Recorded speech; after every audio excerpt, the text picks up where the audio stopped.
Okay, Dave, I would suggest we jump into game number 1. Let me quickly get the record game. Well, I'm already in, Uh, dude. I can grab a drink now. Okay, I'll be right back. Dave, I'm in. I'm in. Hello, Dave. No, dude, I need. Oh, wait, Jordan, wait. I'll be right back. Dave. Do you want to start, Jordan? Wait, actually, what time do you want to start? We meet at 10 seconds. Go grab yourself. No. something. We start at 10 seconds and then you carry on. All right. Okay, shit. okay. Oh crap. Oh god. I gotta go back. Way. I gotta go back. No. So I'm at 10 seconds. One sec. In a moment. I'm at 10 seconds as well. Okay, 3, 2, 1. Let's go. So Dave, as you are the experienced cast bye. here, can you do the introduction? No, I get a drink. Okay. Unfortunately, guys, my go-to thing has not succeeded. I think Hera has done a better job in this case, but okay. I don't want to criticize Dave yet. We are not there yet. Maybe a bit later. So, guys, we are playing once again on Fish and Fish, which is a map we have seen 2 times already today, and we are going to see it another time and another time, so 4 times in total, as it is the first map of the decider matches. We have Sitaux playing here in Celts, or as Celts in the blue trunks and the north side, and on the south side we have Vinchester playing as Incas. So that is a matchup we have seen today already between Say My Name and Tato. Tato having Celts, Say My Name Incas, and Say My Name was able to clinch the victory there. Sorry, I didn't hear that. Can you repeat everything you just said? How is your drink? I got. That's literally what I got a go coffee and a water. So coffee and a water. Yeah, I got the double drink, the double D. The double D. Yep. I heard the double D is always a good thing to go for, Dave. Yes, exactly. It's very filling. It's very. All right, so Okay. it was a pure land matchup. This is the same Civ matchup we saw before, Incas versus Celts, which was super interesting, I thought, in terms of like the counters, because it was less of like I'm gonna go into one unit choice. It was more of a I'm gonna see what my opponent makes and I'm gonna react to it. Between Tattoo and Say My Name, I think we had like Eagles, and then they were countered by Woads. So then the Slingers came out. And then the Hussar came out to try for the raids and try and kill the Slingers, and then the Scorpions came out, and then back to Eagles again. You know, it was a very interesting kind of matchup there, and we'll see if it plays out again this way. Yeah, and also what is very interesting, or what was very interesting to me, is that neither of them have committed to water at all, and that's something I have never seen on this map so far. Maybe having one player not committing to water, but having 2 players not committing is very strange. And now we also on the Winchester on the north side. He is scouting for that villager here, and he should be able to deal some good damage against that villager, as it's not having loom. Like the worst thing that can happen in a hybrid or water map too is just to get your dock delayed like this, or worst case scenario, your villager dies, and that's just absolutely tragic.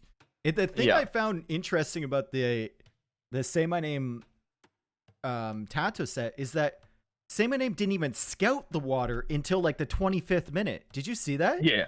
He didn't even scout the shoreline. Like, it was just like, well, if you're on water, whatever, I guess. Like, it felt like he has never played the map. Like, okay, whatever, I'll just play normal Arabia style, and it has worked out. But he went. Well the thing is, the day before in his set, he went water on the map. So it's just. Oh, he did. Yeah, it was just super weird. Like he went into Malay with fast fuel and the fire galleys. So it was just kind of very strange. It was obviously a conscious decision to ignore it, right? Yeah, very nicely done from him then to approach it like this then. And yeah, we have Vinchester opening with the barrack and then follow it up with the dock. While Sitaux, he doesn't have a barrack yet. I wonder if he wants to go for faster fuel age, or if he wants to commit to the barrack as well. Because the problem is now, for Sitaux, that Vinchester can harass the fishing boats, and Sitaux doesn't have any option to defend that whatsoever. Yeah, and also means that Sitaux, if he wants an extra food boost, can't really go out to that middle either until he gets military around there. So, Dave, who do you prefer, or which position do you prefer right now? Right now, I'd probably take Vinchester's, simply because he's going to be very annoying with the Eagle and with the militia. And I mean, Sitaux can run these fish around, but that's going to ruin his efficiency a lot. And he's just going to be under a little bit of extra pressure too. Like mentally when you're being attacked, it's a bit different than if you're just, you know, attacking your opponent. It feels like the momentum is on your side. And look at what Vinchester's done. He's split up his militia. He's got one attacking the ship to the right, one attacking the ship to the left. And the Eagle's going to probably attack that third one too. No rest for Sitaux. Yeah, and beautiful display by Vinchester, even trying to block the fishing boat with the Eagle, man. How annoying is that? That's very annoying. And he's going to get it. And this is just like, this must be why Say My Name kind of shifted from that water approach that he initially had the previous game, even though he won with it, into a more land-based approach. Not only because of the civs, but because he just realizes that it's so easy to harass the fish with land units. Exactly. And if we're looking at the overall situation right now, we have Sitaux having, I would say, 2 very inefficient fishing boats. Vinchester adding a third one himself, so he is looking very strong here. And he is now also committing to the middle with 4 villagers. So he will really put a big emphasis on the middle. And I would say we will see an arch range. On the way for Vinchester. 2 more? Oh, very good point, yeah. So he will have 4 militia, soon going to be men-at-arms as well.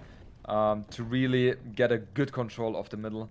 And it's very surprising to me because Sitaux has been the one of kind of guy who has been always being the aggressor. But this case, Vinchester has taken the role. Yeah, Vinchester kind of pioneered this whole 2 militia drush thing though. Yes. You know, like, I mean, there were people who probably did it before by accident or messing up their build or something like that. But like, let's not lie. I've seen it before. But during King of the Desert, he kind of came out with this. And then Sitaux adopted it a little bit. And Vinchester just kind of playing to his strengths right now. Adding the 2 extra militia is very interesting here. And he's going to get men-at-arm upgrade as soon as he clicks up. He was also having his fish harassed, but he's running the ships away. And there's only 1 scout there to target that stuff as he goes for an archer range. And even the crocodile is joining into the fight here. And Vinchester should be fine against the militia from Sitaux. Sitaux is going to be under some serious pressure. Yeah, because there we have 4 men-at-arms and an eagle who are trying to find some damage. And, you know, that is an army you have to respect. If you don't do that, you will lose a lot of villagers. Well, against 2 militia, I don't care. I don't even have to respect those because even with a good micro, most likely will not be able to snipe 1 villager. You're not a militia respecter? Are you, Dave? I'm a militia I respect all people, including militia. But I guess you're just built different, man. So where am I heading myself to? God, I was like, okay, Hera gave me some roast as well. Like drama, and now I'm like, okay, now with Dave, I'll be fine. Dude, speaking of roasts, Sitaux is getting roasted at home. Oh my god, what is this? That's 3 villagers dead, man. And he can kill another one. Attack the woman, block with the eagle, and oh, never mind. Okay, never mind. I got too excited. That's why Dave. That's why I say I respect the men-at-arms. I did not respect the militia. Okay, let's see if Vinchester respects these militias. They're gonna come into the gold. Oh god, man. So a beautiful start, I would claim, for Vinchester. He has 30 economy units, while Sitaux and he's got the 26. fish in the middle too. Like it's just it's fantastic. Yeah, and he's also about to win water. So like, what is really going on for Sitaux? Like he has nothing going for him. Yeah, actually, I don't think he has any advantages in this game other than superior archer numbers right now. But like Vinchester is winning on the water. I think the militia are looping around again. Wow. Okay. Yeah, sorry they for almost that, got in at the top there, right? Yeah. Okay, go ahead. I didn't want to interrupt. No. I'm just saying the only advantage he has is archer numbers right now. Yeah.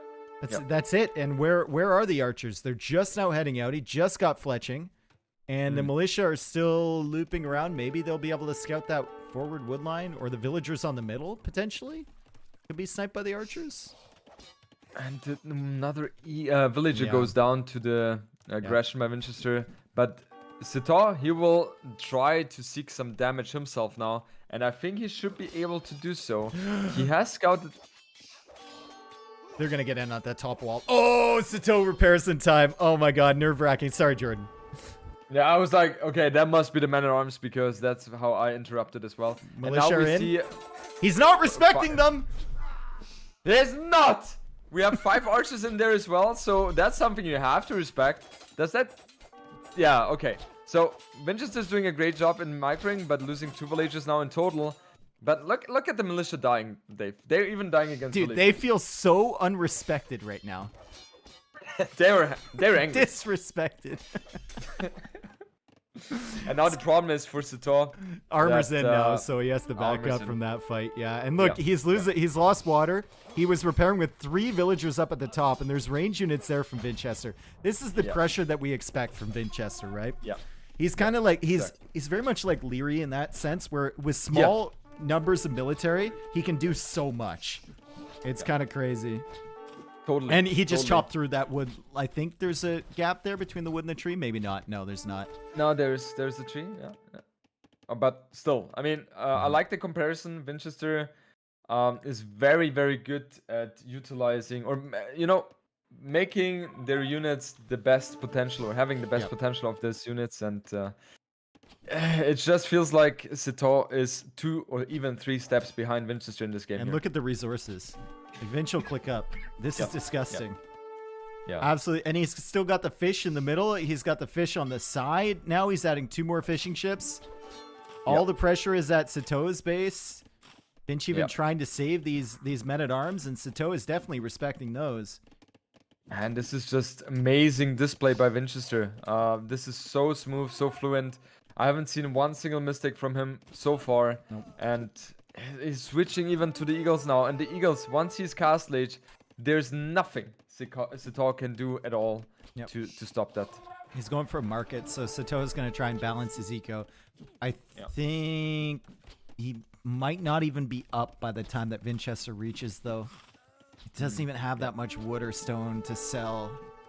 Yeah, it's just I'm impressed by Vinchester's play right now. And like Sitaux has never really been trying to get himself into the middle, which is also something I'm very surprised about. And Vinchester, he's just chilling, waiting for his castle age coming in. 1 minute still, and he's further expanding also on the water, having 7 fishing boats soon as well. Needs another dock here in the middle, and then he's completely fine there. It's always a bad feeling when you get the market up and all you're doing is selling and buying, and you just don't have enough res to get to Castle Age. And look, he's gonna click up at like the same time that Vinchester reaches, and I think that's probably the GG moment right there. Dave, you're telling something right now where I feel you, where most people feel you as well, most likely. On like a deep personal level. Yeah, you can relate. Yeah. Yeah, it's just like, man, he finally talks about the problems which I've been having for the last years. Yeah. And that's definitely not just wood something. Problems, but also food and gold problems too. Yeah. I'll just leave it like that. Okay, so Dave, we talked about a lot of things. How would you conclude this one? Vinchester played the map, I think, a lot better. Yep. That's it. For sure. Yep. His approach seemed to be so much smoother than Sitaux's. Army-wise, 18 to 13. Economy, much better for Vinchester, obviously. Yep. Okay, good. Dave, I hope you're fine if we jump into game number 2 right away. Yeah, as soon as I get the rec and everything downloaded, I'm fine. Or were you doing that during the game? Oh. Wow. So sorry. Go ahead. Come again, Dave. What did you say? This recorded game file is. Yes. It's a big. Do we spoil it or not? I don't think we should spoil it. Dude, I don't even know I don't even know how that works though. So we'll see. Okay. Might be a good one. We don't know. Okay, we will not. Okay. But it's going to be a bit different compared to the other games. Let's say it like that. Dave. Hello? I would suggest let's jump into that game right away. Okay, I'm getting it. I'm getting it in here. Because, I like to sleep early.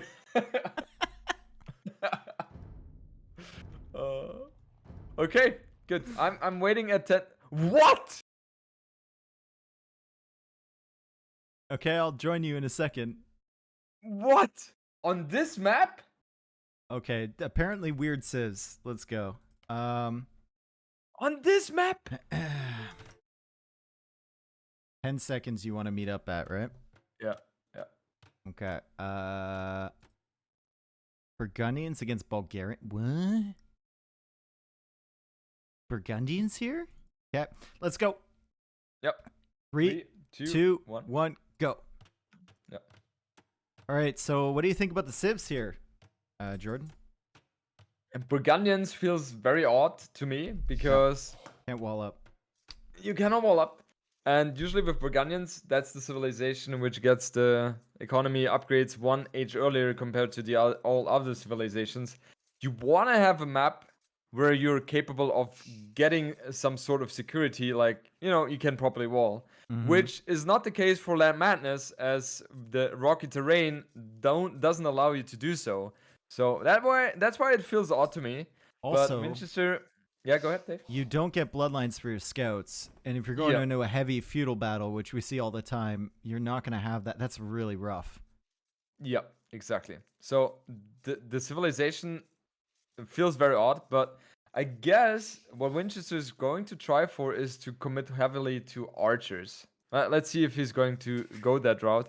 And Sitaux, he's that kind of player who has been completely excelling in Land Madness. I think he played it 2 or 3 times where I saw it, and he just completely demolished everyone he was facing. And he was playing against me, against Vilese, and against Classic Pro, if I'm not mistaken. So, yeah, very, very strong map for him.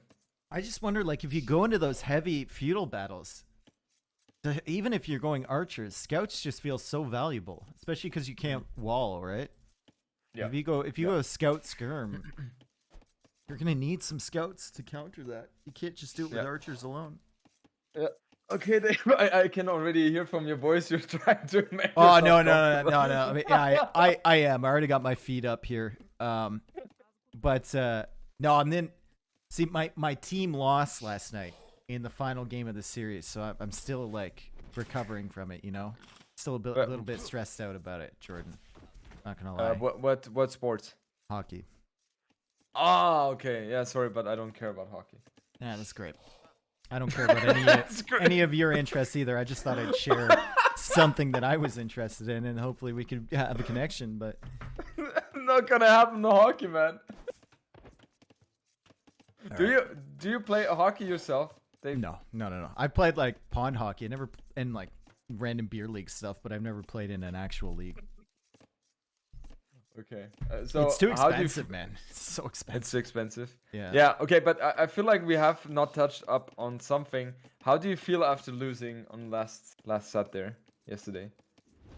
Is it something which is really bothering you, or is it something like? Yeah. Okay, I get over it very soon. So my team hasn't won since 1967, and we're the biggest franchise in the league.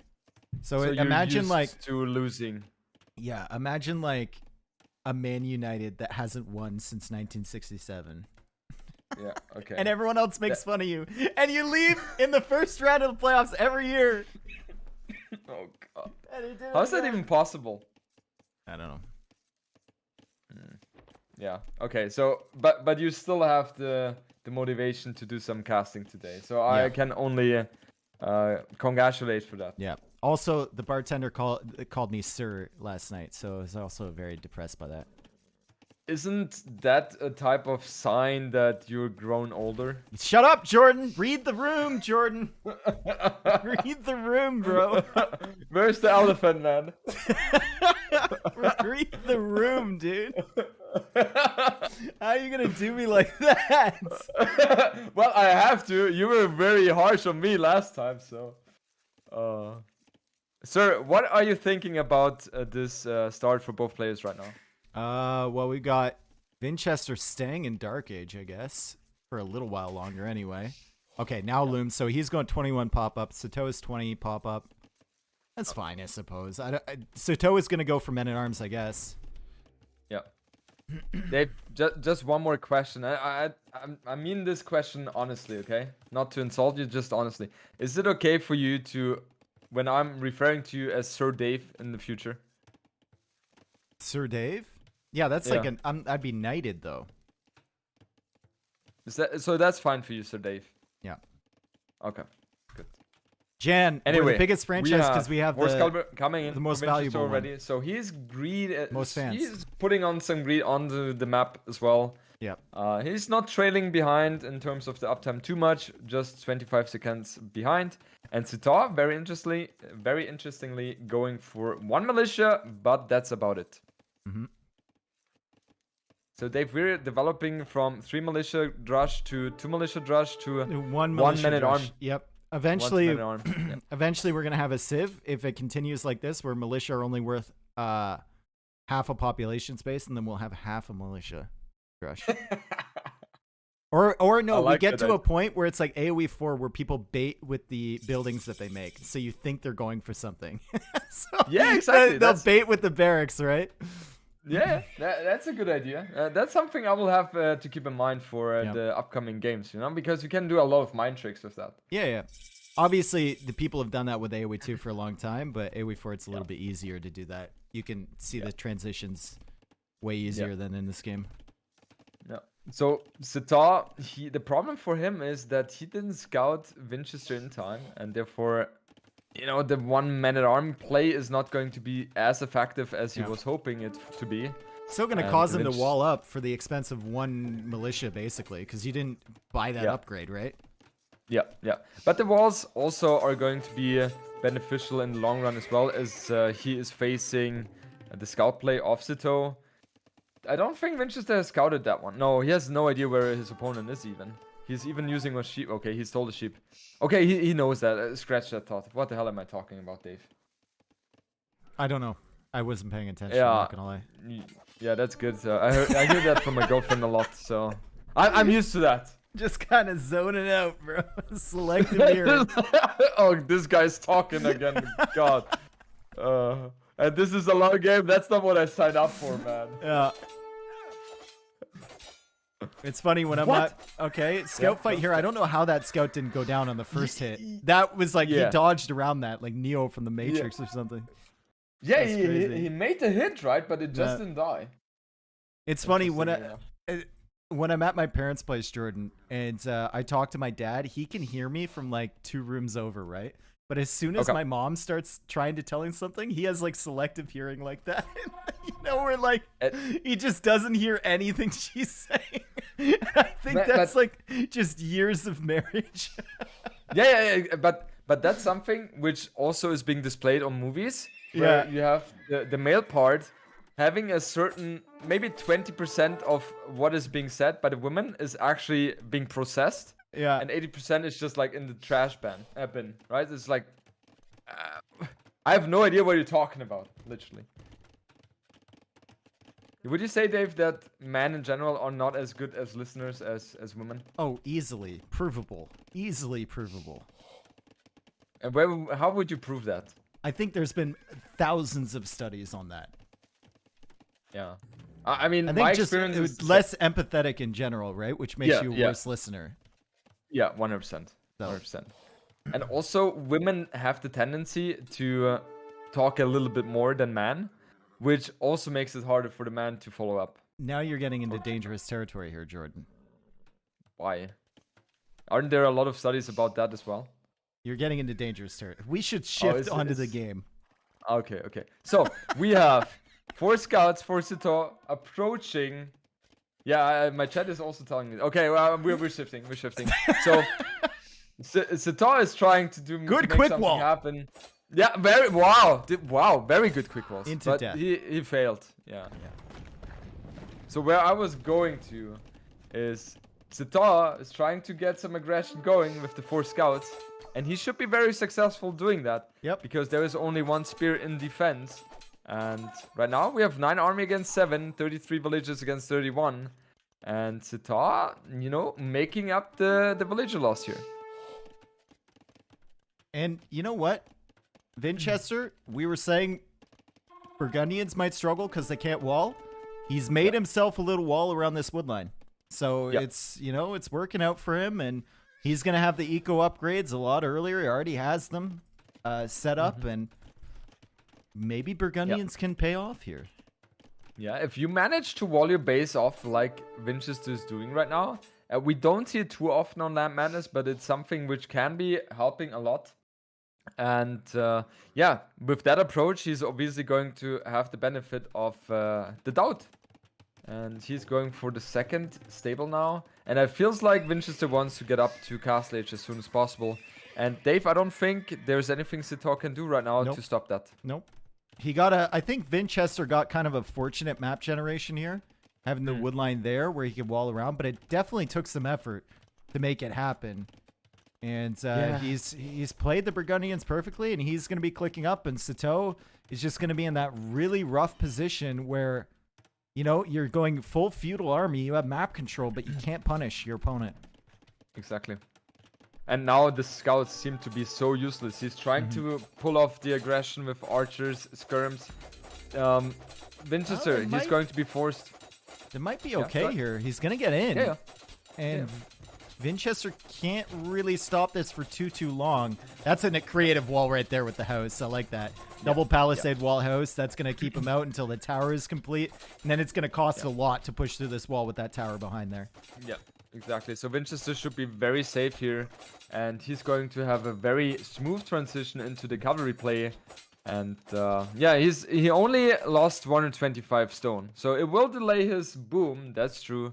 But I don't think he minds too much. And now Sitaux is going up to Castle Age himself in a moment. Third stable for Vinchester. Wow, so he's just going to go, is he going to stay 1 TC, just full knight production here into Cavalier? Well, it makes sense for him right now as he doesn't have the stone anyway to make things happen. And he only has, he just pulled off 4 villages from gold, but he does not have the gold to sustain the 3 stable production. No, and he doesn't even have the food to do it, dude. He doesn't even have wheelbarrow for these farmers either, so... Yeah, and not having wheelbarrow is a huge thing, I feel like. And now, I love what Sitaux is doing. He recognizes the situation, obviously. He sees the 3 stables, and what he's going to go for now is... Pikemen. Interesting. Pikemen. And also fletching to get more damage output on the TCs as well, I would assume, and having that in mind. And yeah, now it feels like Sitaux is having the right calls here, Dave. Yep. But Vinchester, I mean, at the end of the day, he's only killed 1 villager from Vinchester, and Vinch has had those eco upgrades for a whole lot longer than Sitaux. But Sitaux does have wheelbarrows, so villager difference, you know, being equal, Vinch is going to catch up by 2 or 3 here with Sitaux on the way to Castle Age, but still wheelbarrow is a big deal here, and the knights are already on the way back, but Sitaux read that, knew they'd be coming to his eco, and he pulls his spearmen back, and he pulls his scouts back too. Yeah, so everything is in defense mode. How well are spearmen fighting against cavalry? Decently. Cavalier. I feel like Burgundy and Cavalier are hard to judge because they don't get bloodlines. Yeah. Okay, let's see. Vinchester is obviously trying to do something, but I don't think he will be able to successfully get damage done. Maybe kill 1 villager. No, he can't kill anything, dude. He's just going to lose these. He lost 1 for free, and get out of dodge with the other one. Cavalier going around to the other side looking for damage, but he's not going to find anything, and Sitaux will add the 2nd TC before him. Vinchester now completing wheelbarrow, and Sitaux also has the stone to add a couple more TCs as well. Yeah, as he's Bulgarians, he only has to invest 50 stone to get additional TCs. And I like Sitaux's position right now. I feel like he had done exactly the perfect decisions which he needed to counter what Vinch is doing right now. The problem for him is he is playing defensive.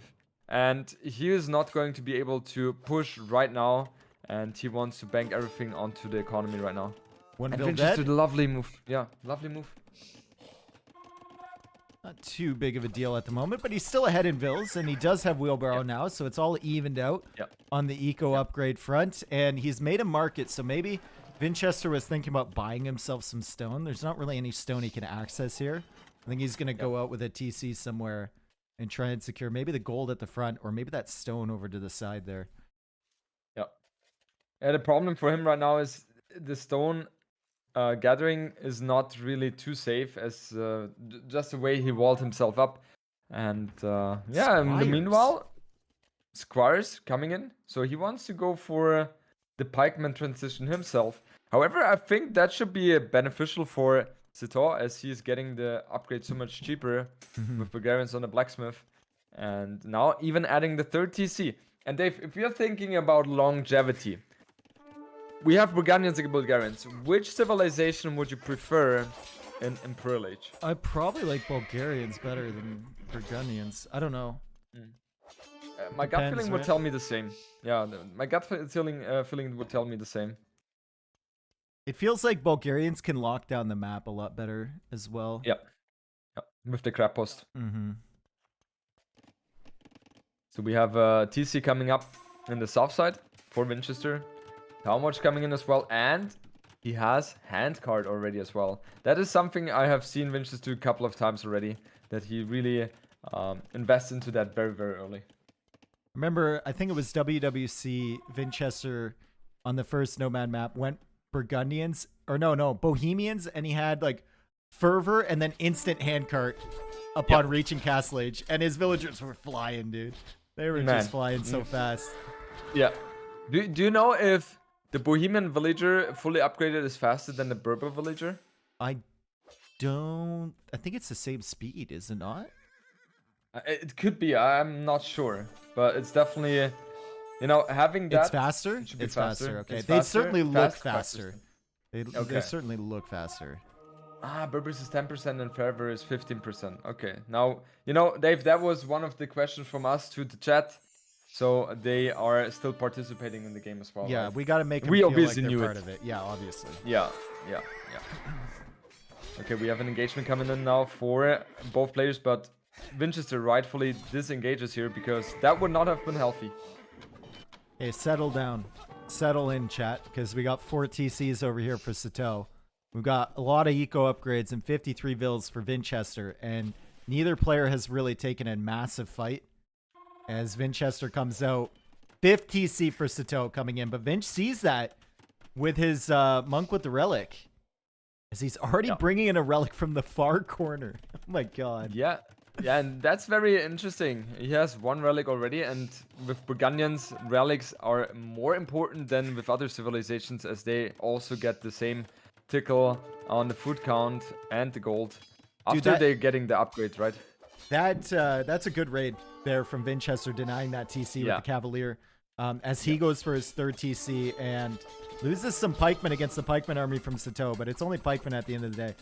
That match in your medieval brawl thing with ACCM, where he got like 16 relics with Burgundians, that was sick, dude. I've never seen that before.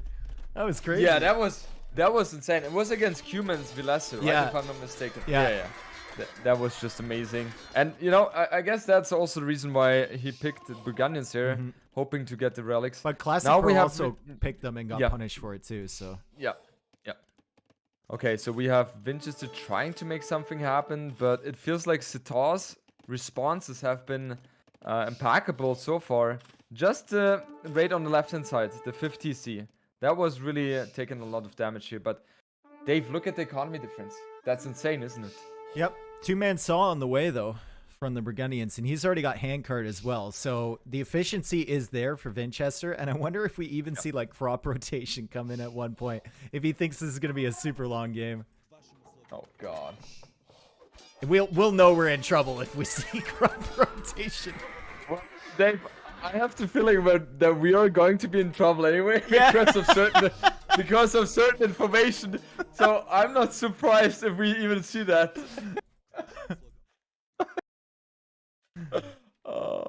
Like, even the way they're playing this game, both players know this is going deep. Like, this is going on.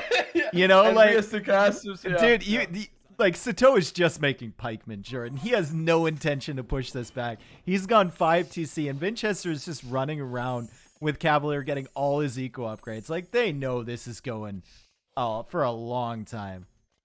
Promise, we know as well. Yeah. Okay. All right, so well, there's a prime yeah, castle hill right in front of Vinchester's base where he's taking the stone there. Love to see a cat. Yeah. It's like set up perfectly, you know?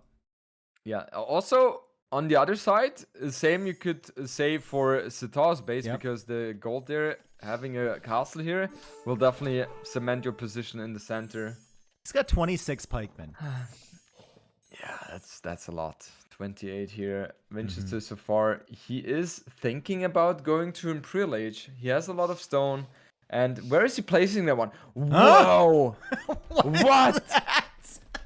Vinchester says, yeah, I know this game's probably going to go for a long time. Or is it? Yeah, I gonna challenge that. Bonjour, Yeah, Sitaux. I like that one. He has an outpost though, and he has a lot of army. But it looks like Sitaux, he has no idea. And the moment he realizes that, that's going to be too late. And does he have army? Stone for Krapos? He does. And look at Sitaux is coming forward with the Krepos, dude. Oh, what? That must be favorable for Sitaux.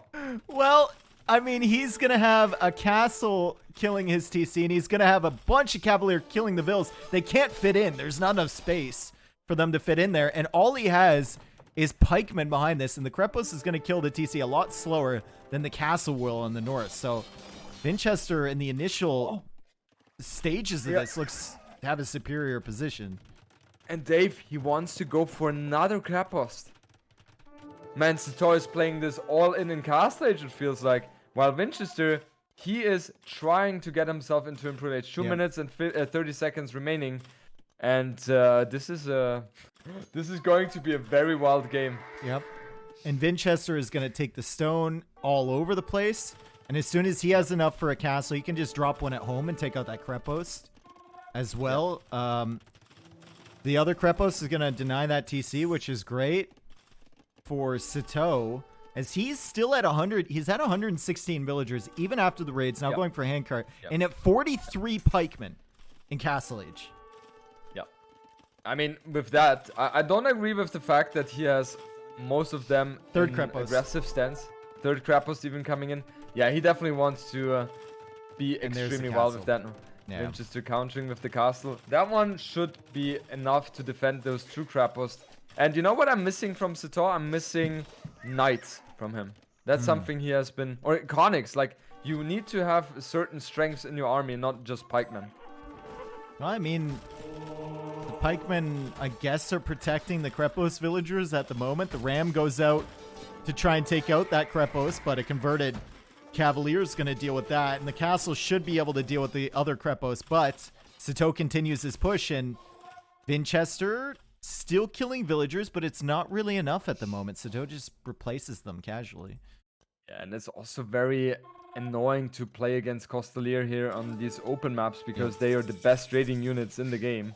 And that's exactly what Vinchester is going to try to capitalize on. And we have now Vinchester with 107 villagers. 101, sorry. And he is Imperial Age, so now he can produce those trebuchet in order to siege down the Krepos. This is just, there's so many blinking lights. This is just confusing, I think, at this point. Like, the pikeman production continues. He's at 54, and he's got 7 in the queue.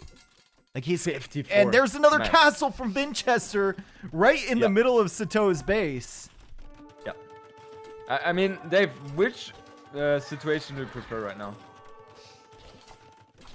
I would say Vinchester's purely because he's got the Trebs forward, and he's got the initiative.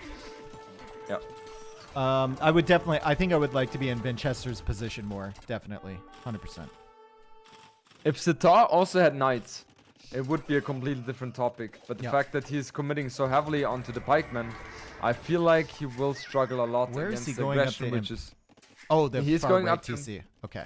Okay, he's paying attention to that. But the problem is still, he's going to lose a lot of economy against those traps and castles. And that's not going to be too healthy there for him. No, and he's losing pikes to the TCs as well. And Vinchester will take out the Krepos at the front. And this pike army at the front of Vinchester's base just looks very sad. Like, it just looks sad. What can it do? Oh, look, a dismounted conic to make it better. Yeah. Yeah, that's really not ideal. And if we're looking at the overall population, Dave, we have 170 for Sitaux and 110 for Vinchester. So in theory, Sitaux should be in a much better position, but 50 pikemen out there, so they are obviously not the best units to have in the game. But you know what? Quantity is a quality all of its own, Jordan. And my man has a lot of pikes, all right? He's got 48. He's denying a castle with pikes. He's defending at home with nothing but pikes. He's holding the middle of the map with nothing but pikes. And he got 3 Crepos down all around Vinchester's base because of the pikes. So, you know what? He's doing work, and the castle is denied from Vinchester. And now the pikemen are coming into the woodline once again to raid. And he's going to kill villagers with, guess what? Pikes. He is stubborn on those pikes, isn't he? I'm just wondering right now, upon reaching Imperial Age, he killed a treb with the pikes. He killed, man, he's doing everything with pikes. He's doing everything. And he has 38, and he canceled every single pike. Dave, he canceled the pikes. And Berg, he had 11 queued up. No. You're going to lose all your momentum if you cancel the pikes. Oh. He's going to deny another castle, I think. No, the TC might take care of those pikemen. Yeah. Castle finally for Sitaux. That's his first castle of the game. He's had Crepos up to this point. He needs... Yeah, go ahead. Yeah, he needs to get his wood economy rolling again and needs to get villagers working back on the farms. Solidify the base somehow. Yeah, it feels like he needs to desperately trying to get the trebuchet out as soon as possible. He needs to push back these 2 castles in his base because they're taking so much control of the map. And in the south side, it feels like Vinchester has stabilized as well. So we are, after all the crazy pike action, we are getting into game, Dave, which is rather stabilizing. Yep. I'd love to see Sitaux go into Connix now. I think Connix would be pretty good. I guess if the problem then would be Castilier, right?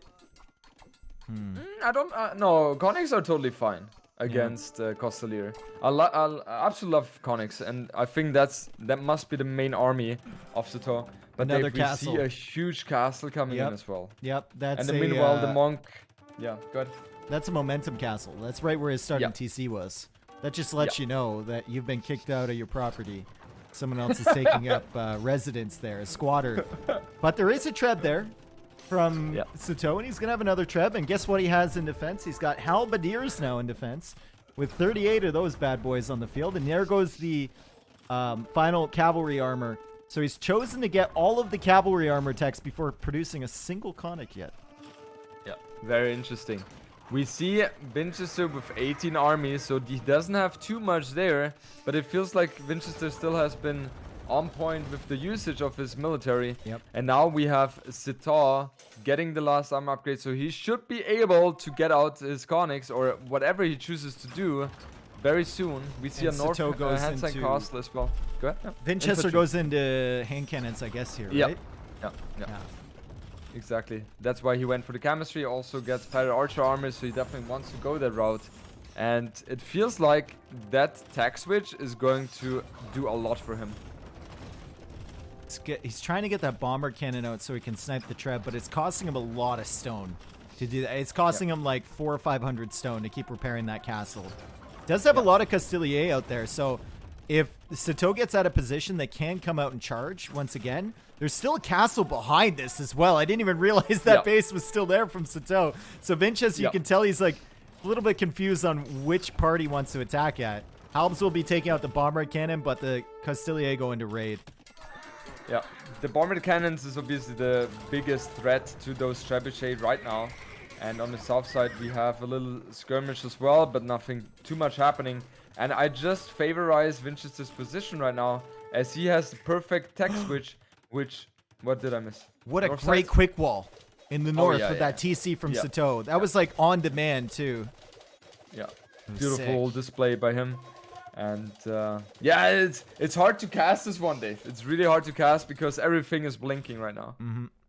But it's kind of stabilized now. So we just have one front, basically. I think Vinchester made a mistake with that castle in the middle. Like, that looks like the perfect position for a castle. Very tempting. But then your opponent starts trebbing it down, and you invest He invested probably 500 stone in repairing that. And now he doesn't have enough for another castle, and he's going to lose the other one at the front there. Yeah. Dave, how much or how likely is it going to be that we are going to see Flemish Revolution in this game? If we see like an extra 2 more TCs added in, maybe.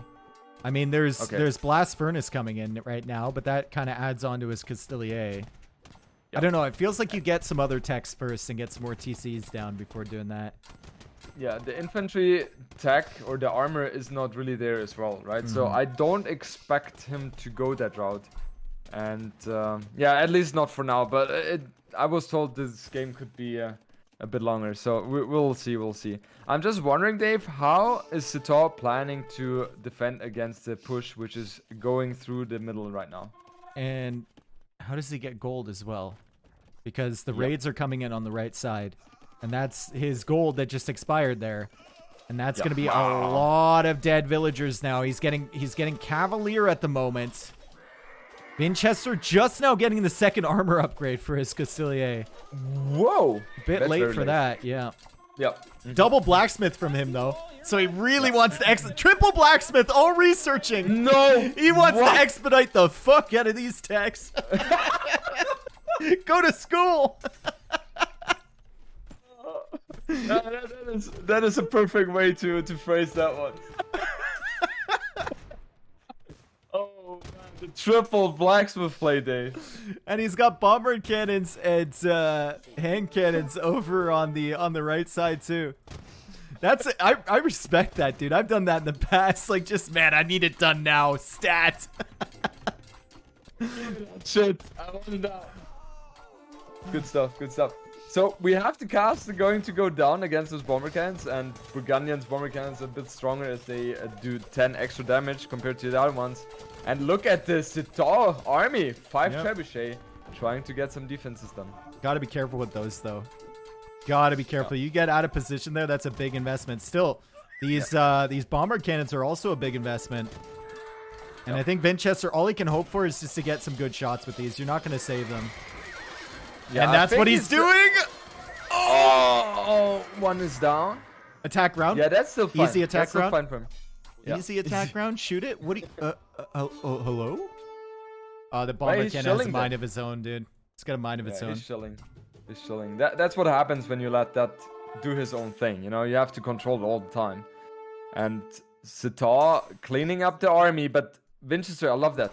He still saved 6 of his hand cannoneers out of the 12 he had. Yep. And I think we're entering a stage, Dave, where gold is going to be so important. They need to secure the extra golds. And after 55 minutes into the game, we have both players even in score. But Vinchester has an advantage here because he has Burgundian Vineyards.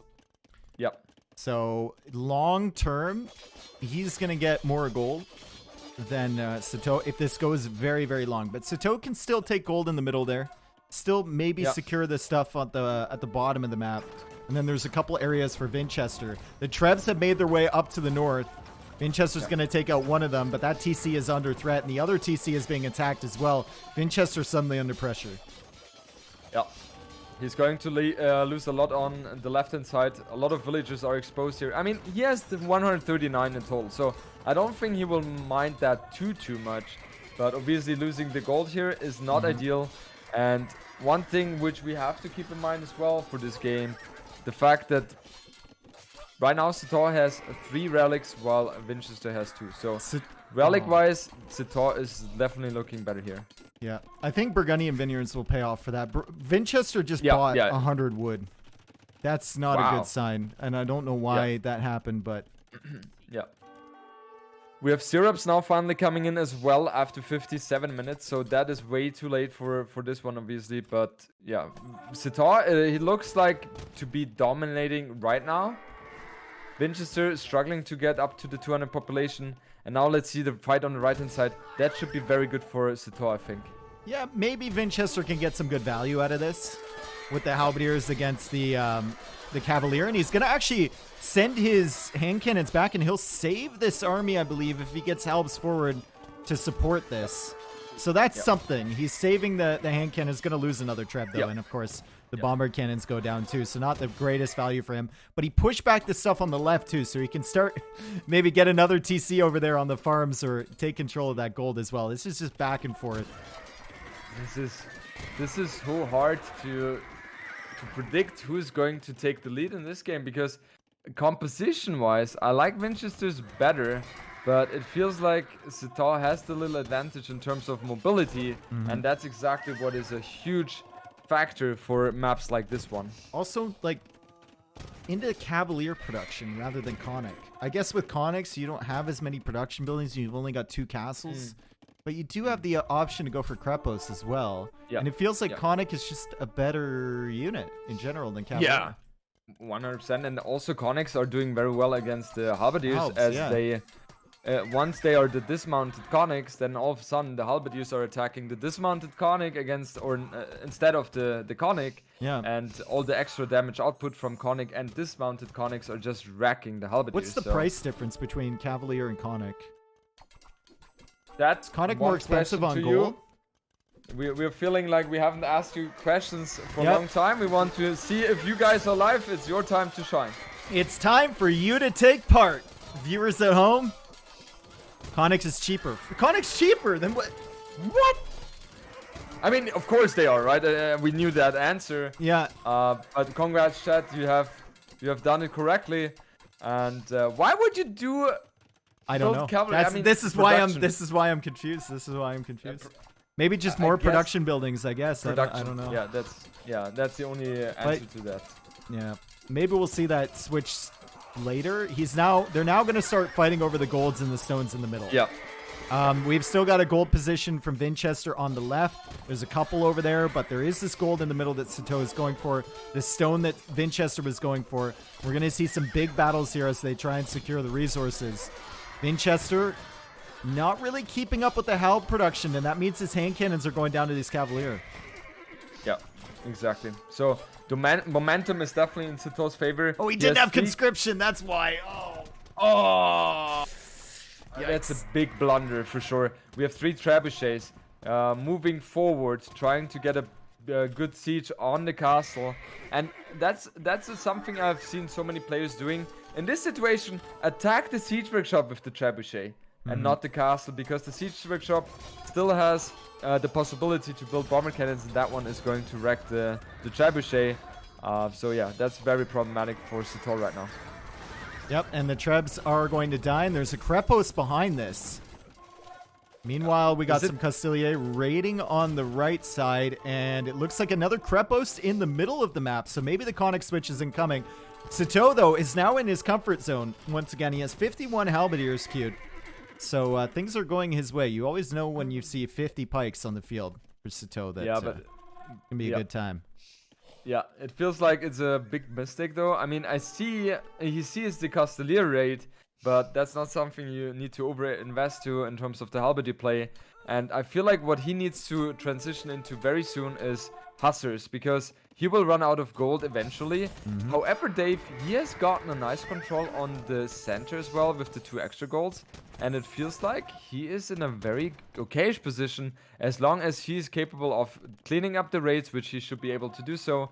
And now the focus should be fully on the right-hand side center. Yep. I love how these games develop too, because like we had the focus on the left at first, and then the focus on the middle, and now the focus on like the right middle. And both players are just kind of tunnel vision on that spot. You know, with just random military on the other sides. And I'm sure at some point it'll switch over to the left side again. Over to this Krepos when Vinchester sees... Oh, right now. He's already going with a bomber cannon there. Yeah. And Vinchester, I gotta say, he's that one kind of person who absolutely excels with his bomber cannon micro. And if we look at him, he's definitely doing the right moves here. Trying to push more to left-hand side as he knows that's where the gold is. And he's doing some raids on the left-hand side as well with the Castilier. Sitaux, you know, he still has 134 villagers. So both players are so equal right now.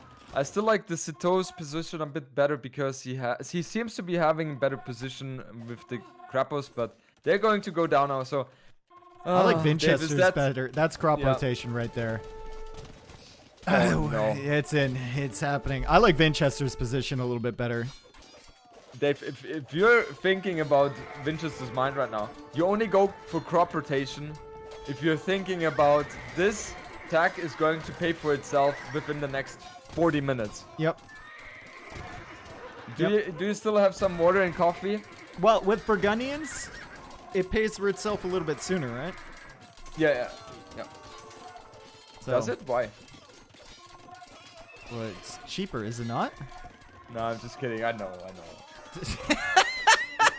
Is that a question for the viewers at home again? Yeah, it is. It's a test question? You were like... I was like, wait a second, is it? You make me question myself, bro. I love that. On the right hand side, Costelier raid, not doing too much. And now in the center, man, Sitaux is pushing here. And now, are we talking about Vinchester's position better again, Dave? Are we talking about that? I still like Vinch's position better. He's still raiding on the back there. He's under the TC on the right. He still has the gold at the back, and he's got golds on the left side too that Sitaux hasn't secured yet. And Vinchester's production now from the barracks, he's got quite a few of them coming out. Yeah. Sitaux is only producing from 4 barracks. Vinchester is producing from like 7 or 8. He has 10 in total on the map, if I'm not mistaken. Yeah, no, 13 even. And yeah, he will be able to get out a lot of numbers. We have right now Vinchester 160 population against the 174. His economy looks very strong. Both players do. Vinch wins. Okay, I think Burgundian Vineyards is going to be big too, as the deeper that this game goes, right? Okay. Well, Dave, I will just go for Sitaux just to have a different opinion than you. Okay. Vinch is now shifting 3 bomber cannons over to the right. They're very exposed, though. Yeah, very exposed. But I don't see any army from Sitaux which could punish that. And, Dave, we have halberdiers. We have halberdiers for Sitaux. Yep, of course. What else would we have? Also, 1 two-handed swordsman. That has to be a misclick, right? It must be. Yeah. It's a misclick.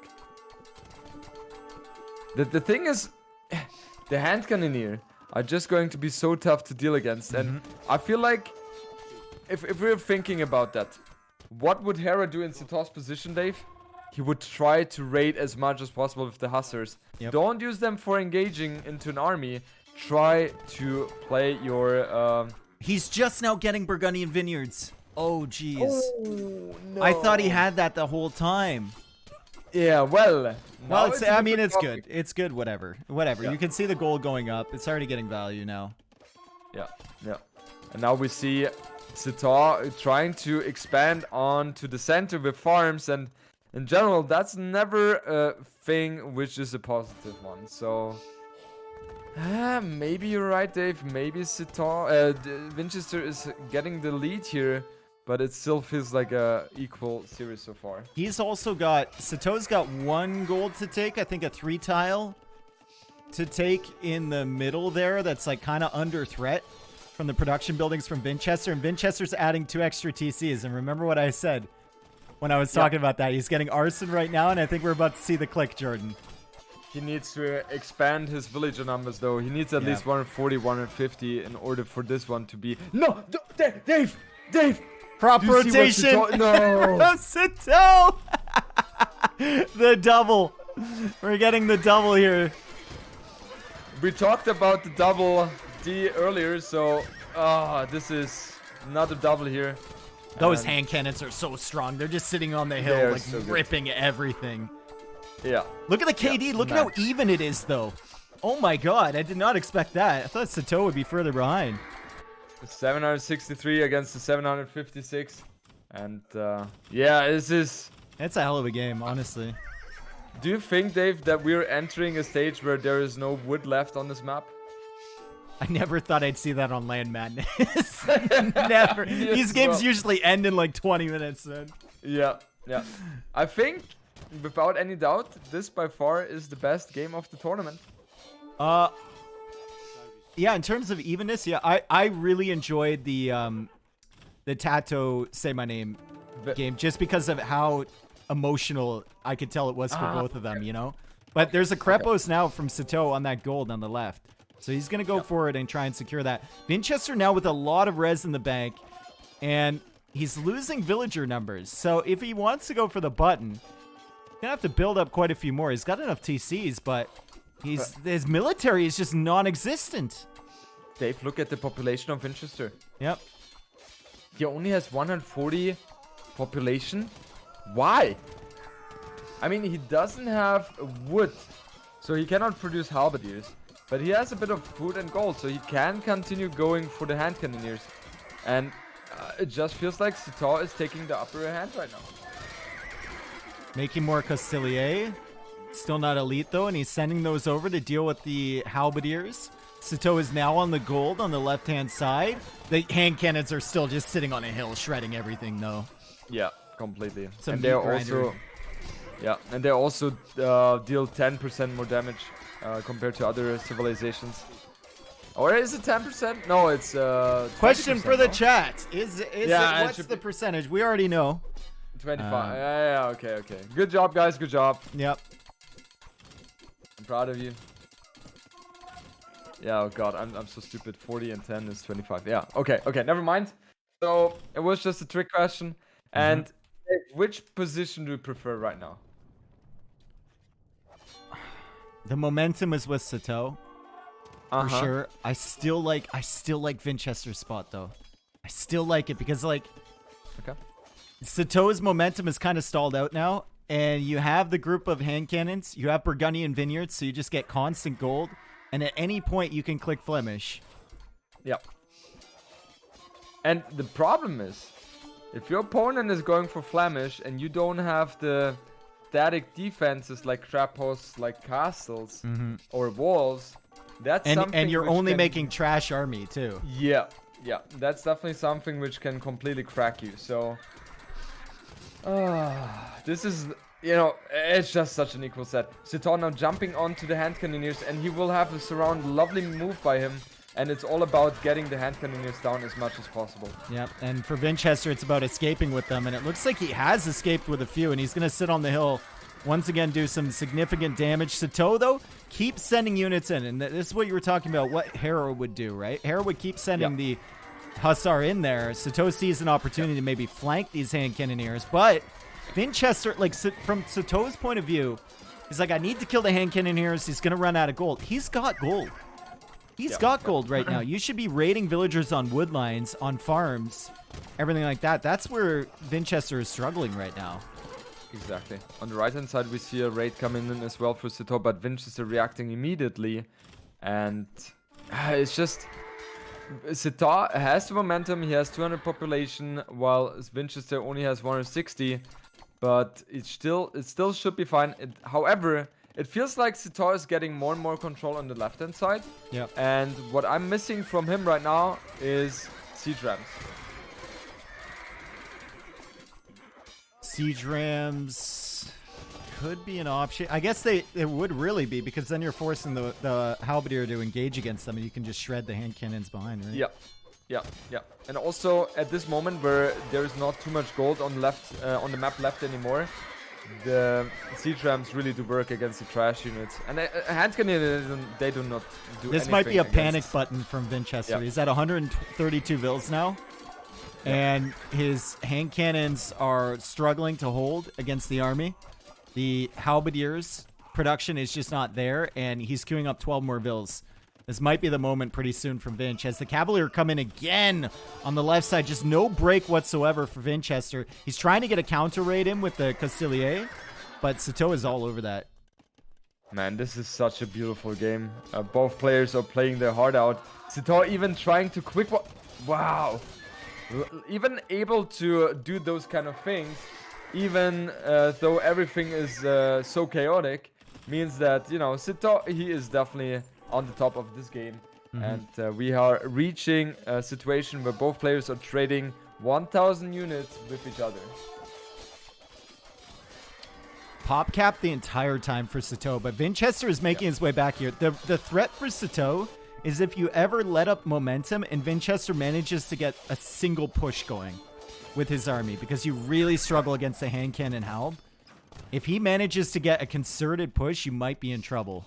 Because then he can start thinking about something like Flemish as well. Yeah. What do you think about adding skirms here for Sitaux? Are they going to give you anything that you don't already have? They're very good against the hand cannoneer and the halberdiers, right? Yeah. Dealing extra bonus damage. But then you're kind of losing mobility as well if you're adding them. Yeah.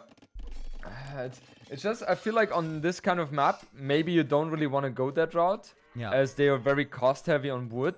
And you would rather have the farm replacements instead of skirms here. So, yeah, maybe that's why Sitaux didn't go for that. And yeah, we have 1,006 kills for Vinchester and 1,000 kills for Sitaux. Also, a lot of gold in the bank for Sitaux. For both players. They're just kind of banking right now. And Siege Ram is on the way. Now, finally. Yeah. Lots of control over that left-hand side for Sitaux. He's pushing Vinchester back. And Vinchester, what are the wood options for him looking like? He's got the little area to the left. And then the contested area in the middle. So right now for Vinchester, that's the only wood line over there on the left side. Yep. And it feels like Sitaux is doing all the right calls here. Also, the Hustlers are doing very well as well with steer-ups. So that's something we must not forget here. And on the right-hand side, I think, Dave, we're going to see a push. There's even a little bit of stone he could be grabbing as well. And, in the center is getting a stone as well. So he will be then able to get 2 or 3 more Krapos out. And that's going to be helpful so much here. He doesn't have chemistry yet. How is the KD so even? Yeah. I don't understand. I thought Vinchester is leading. But yeah. Buying food. Vinchester is buying food. Is that for... What is this for, Vinchester? He's buying food when he's got 14 Vills queued. Don't tell me that. It's a great price. Are we going to see the button being clicked, Dave? Are we going to see that? Oh, Sitaux just used all of his gold to queue Cavaliers. Got 27 queued now. He wants the 2-handed swordman right now. That's what he needs. Especially that's a tough fight to take on the left side with the hand cannon sitting there. All the Castilier, the TC there, the villagers in the way. And there it is! Flemish Revolution! And the army numbers for Vinchester shoot up 164 military now. He's got to get it all involved, all on the field. And these guys are making their way across. And now Sitaux is going to be falling back here. He's been pushing for a very long time. He's making a Krepos in the middle of the map. And Vinchester is adding in villagers behind this. And Dave, the problem is he doesn't have ballistics. He doesn't have chemistry. These are 2 so important tags if you're going for static defense, as Sitaux is doing right now. And he desperately needs to get out as many crossbows as possible. Love this from Vinchester. Do you see what's in his siege workshops? He's building up 4 bombard cannons, keeping them inside until he clears up the army, and then he'll have siege to back this up. Yeah. This is the moment for Vinchester to win this game right now. It's an all or nothing play by him. And having the right units against Sitaux's units, as it is heavily focused on cavalry. And yeah, it looks very good for Vinchester right now. We have no murder holes either. No murder holes. Yeah, that's horrible. And look at how fast the Krapos is going down. That's insane. Yep, with Arson, these units are pretty strong. Krapos, not the strongest building ever. They're going to be pushed back on the left side. However, on the right side, Vinchester is losing all his Flemish militia, and he's down to 69 of them now. So Sitaux is holding on the right side. This might actually be a situation where Vinchester does enough damage to kind of let his eco get back into the game, but he's not doing enough to kill off Sitaux. So we might see Flemish into not GG. Yeah, it is something which is very likely to happen, and Sitaux has an army of 80. He has 80 army against 90 of Sitaux, of Vinchester. Oh, and 1 Hussar is taking out the bomber cannons. Oh. Okay, now the hand cannons, if they actually hit shots, they can do that. Flemish militia now against Cavalier, and that was all the gold from Sitaux invested in those Cavalier. Remember that. And he's got now 2-handed swordsmen on the way.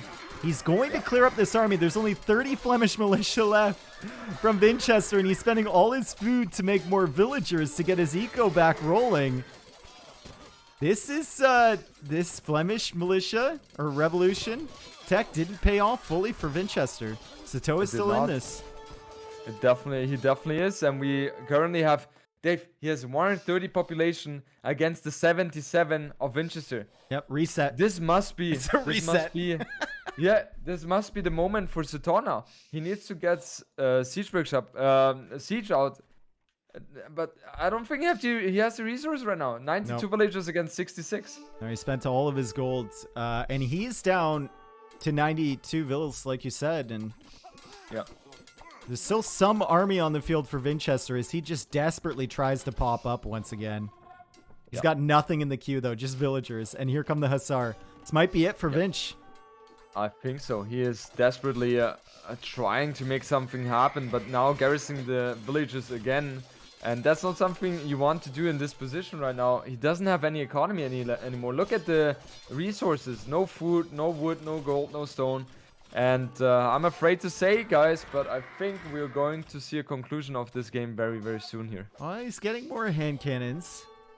Siege rams on the right side. Needs to deal with those. Has retasked his villagers over to the farms once again. And the farms are going to give him not just food, but gold as well. With Burgundian vineyards. And now Sitaux is back up to 200 population. Vinchester is at 124. And he's just trying to hold on. And he's held on the left, Jordan. So now he just needs to hold in the middle on the right. And he's back up to 100 vills again.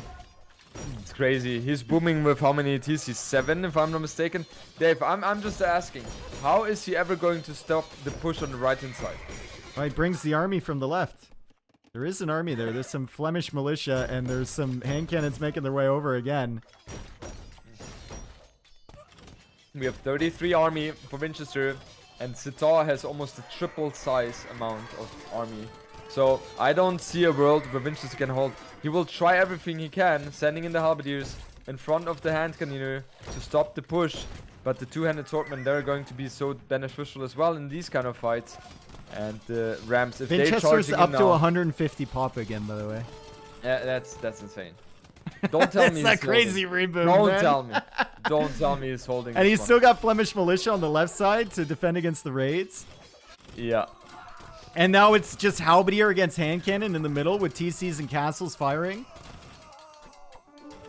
And the siege ram aren't able to do anything, and the Hussar at the back are going to get cleared up by halberdier.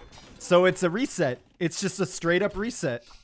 It's 170 population against 150 now. Yep. What are we witnessing, Dave? I don't know. I want to see how many halbs at the end of the game Sitaux has produced. Like, is it? Okay, I think it's gonna be 1,800. 1,800. I would have gone for 3,000. But well, I guess that's we just look at the kill death right now. I'm gonna say at the end of the game it's gonna be 1,800, right? Yeah. Okay, the siege rams are working on the castle. Vinch needs to save that. Yeah, for sure. Yeah. 100% needs to save that, and he's already going out with villagers. Sitaux is behind, though, with more army. Vinchester's at 164 pop, but the castle will go down. He's going to have to fall even further back. Yeah, yeah. And Sitaux, he's desperately trying to make the push, and he's doing that. But if we're looking at the overall population, Vinchester's fine, Dave. Yep. But the production is not there. 31 military only, but still only 54 for Sitaux, so... Yeah. Oh my! And Vinchester's ahead on pop for a brief second there. He was ahead on population. What is going on? What the hell, dude? He's running out of wood though. He needs to secure that wood line at the back corner, I think. Oh god. Yeah, Sitaux, I feel like he needs more villagers. How many TCs does he have? He has two TCs, and he's queuing up more villages. That's exactly what he needs to do, because his economy is not at a point where he can afford replenishing all the units he's losing right now. Look at his wood count. Uh-oh. This is going to get rough for Sitaux if he can't produce halbs anymore. Yeah. It can be really bad. Like, he's got 72 farmers, but only 20 on wood right now. And remember, he doesn't have that final wood upgrade either. Yep. Vinchester's going to push back. He is. It looks like he's pushing this one back. On left-hand side, there are some ratings going on with the Hussar still. But yeah, Vinchester is obviously on point with that one, reacting in time. Dave, Sitaux is buying wood. Oh no. Okay, he's got 31 on wood now. He's got 15 vills queued. Vinchester now going into Hussar. Oh my god, dude, reset. Reset again. We were at 70 population against 130, and we are now again at 150 to 150. This is crazy, man. This is an insane game. How did you hold that? Are you eating right now, by the way? No, I was drinking water. Okay, never mind. I was like, Dave is making it himself comfortable right now. Yeah, I am, actually. I'm sitting cross-legged on my chair right now. Oh, this is... Vinch needs to secure wood somewhere. He needs to secure wood other than that place. Go for a TC in the corner, get some walls there or something. I don't know. Yeah. And he needs to expand to left-hand side desperately, because the place he's taking wood from is the only place he's doing that from now. And right-hand side, we see Vinchester trying to get some raids in with the Hustlers as well. But Sitaux, he is making himself comfortable on left-hand side, and he wants to push through here. Yep, and Vinchester only with 4 hand cannons right now. And that was the big thing for him, right? That was how he was winning all these fights, and there's only 4 of them over there, and they're in the wrong spot. The Halbs are pushing through the center. Yep. Vinch has 146 villagers now. Can you push the button twice, Dave? No. The button is a one-time thing. Very... Okay. It's pushable once. Right-hand side, it feels like... Yeah, right-hand side has been addressed regarding the raids. But Sitaux, he just cannot push Vinchester here. I think all the gold spending of Sitaux must be invested into ramps right now. Now, Vinch is even selling food for gold? Feels like you already have enough gold, but guess not. Also, did he get Bracer so that he can make skirms, or why did Vinch get Bracer there? I think for extra damage output from the castles. Feels like it would have been more useful earlier. Yeah, definitely. Okay, so that Krepos is going to fall, and that was a big investment from Sitaux. Yeah. Put that there. Right hand side, there is a raid going on from Sitaux, and Ram is coming in as well. It feels like Sitaux has the initiative, but it feels also that Vinchester is always having the right answers and pushing back once again. Vinch is now going to that wood line on the left side. So he's completely exhausted the wood line that was in his base. All the other wood lines are gone. He's farming on top of them now. Sitaux still with a ton of options, but all in the middle of the map here, Jordan. Man. And there... This is just insane. Yeah. And Sitaux even went for berries in 1 hour and 45 minutes, Dave. Gotta do what you gotta do, I guess. And Vinchester now with a decent production queue. Sitaux getting Bagains now. He's just now getting Bagains. Yeah, that's He went for late. the two-handed swordsman earlier too. Yeah. Super late here. The center seems to be... It seems to be a little pushed by Vinchester, but I think it should be defended here. And the right-hand side, that one is going to be defended as well. And it feels like Sitaux is running out of breath here. It's running out of steam for sure. It's Vinchester's turn to raid. Yeah. Vinchester's turn to raid, and he sees all those villagers on that wood line in the center. And Vinchester has that back wood line. It's still easily raidable, but Sitaux's wood lines are going to be right near the battlefield here. There's 1, 2, 3 available. And nothing else for him, Jordan. The last wood is going to be like on this left corner here where Vinchester is. Yeah. Oh, God. Is this going to be a wood game on Land Madness? No way. I told you this is going to be a wood one. And I never seen a game like this on Land Madness. I've seen a couple on Arabia, but never ever on Land Madness. And also, we take into account that he did click Flemish Militia, or Flemish Revolution, and we're still into the game about 30 minutes after that. We're still playing. Yeah. And we are still playing at the same conditions for both players. Yep. Both have 170. I just looked, 174 population for both players, Dave. Raids again on the left-hand side. It's like not being able to wall on this map just makes the late game so messy. There's just raids coming from everywhere. Like half the time you can't even quick wall your villagers. Okay, we have a decent amount of two-handed swordsmen now. With the +8 infantry armor on them, which is disgusting. Won't help out very much against those hand cannons. That's the thing. The hand cannoneers is the only unit right now for Vinchester who are really posing a threat against those two-handed swordmen.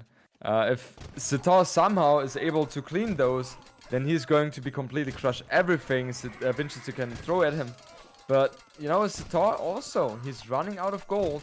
He's going to be completely decimating the army here in the center.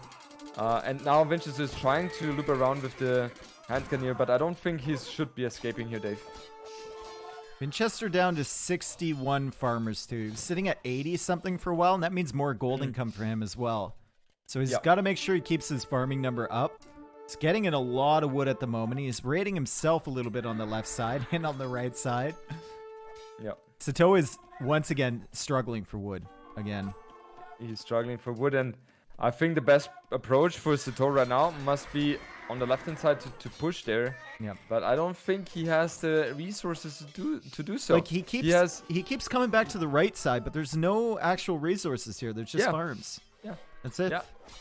Yeah, and there's also a castle defending, right? So whenever you push into that, you're not going to be trading that efficiently, and you much rather have the push going on the left-hand side.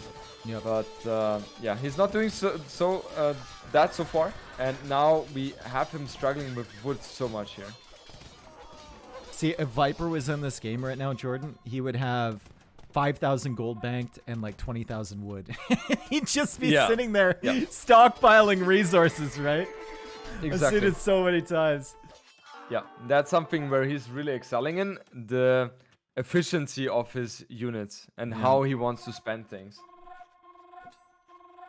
We see a raid coming in on the left-hand side for Sitaux, having some hustlers, and the two-handed swordman. And I love that as an addition. I absolutely love that, because the hand cannoneers are forced to defend now, and he only has 5 on the right-hand side. So Sitaux definitely will do some damage here on the left-hand side. Quick walls. Those are ugly to put down on this map. Oh boy. Yeah. And you can tell the desperation to not lose that wood and not lose those villagers, because he hasn't been doing that all game. Yeah. And he realized that it's very important that he save this stuff. He's now sending all his military over there. Another raid coming in on the right-hand side. And once again, Sitaux is in the driver's seat. He's only now getting supplies? Yes. Yes. Oh my god. Tip late text for both. Yeah. Yeah. I mean, I understand that the game is so complex. Yeah. It was all the time. So no player had any chance to, you know, maybe sit down and be like, okay, I'll take 2 seconds to think. It's just been action all the time. I think Sitaux wants to end the game now. He's up to 90 military now. Yep. And he's really producing. His villagers are at 101. His resources are kind of stretched at the moment, except for food. He's only got 12 halbs in the queue. He wants to end the game now, but he just ran all his units into the castle again on the right-hand side. And he's lost a lot of his two-handed swordsmen on the other side, being outnumbered by the military from Vinchester. Yeah. I like what Sitaux is doing, though. He's now fully focusing onto the northern side. Yeah. And he knows exactly, if he goes here for the juggler, he will be able to win the game. And Dave, right now, I would even feel comfortable saying, I don't see how Vinchester can hold this one anymore. I think he can. He's going for archer ranges over here. He's going for archer ranges. Going to get some more hand cannons out. He's got 8 in the queue. He's just going to keep up the pike production. Food is going to be an issue for him. Needs to make more villagers, which he's doing right now. And the hand cannons are coming. And Sitaux is still... He's at the limit for res. He has a lot in the queue, though. Yeah. And why is he not engaging onto the left-hand side with the two-handed swordman? He pulled those back. And that's something I don't agree with, because that's all the wood income for Vinchester. And if you're able to get in there, he's completely dead. They've 140 population against 200. This must be game. Sitaux wants to end it for sure. Those big gains, two-handed swordsmen are so strong. Yeah. Yeah. You need hand cannons, and Vinchester right now with 35 military only is trying to build up enough hand cannons, but you have to wait till you have like 10, 15 of those with halbs in front. Yeah.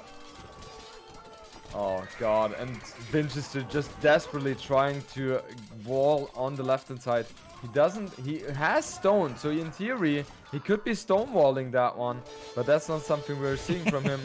He still has some wood in the bank at least, and he's making more vills, so he's going to try and push back, and Sitaux just threw away a lot of halberdiers, but look at the queue now for Sitaux. He's got a lot in there.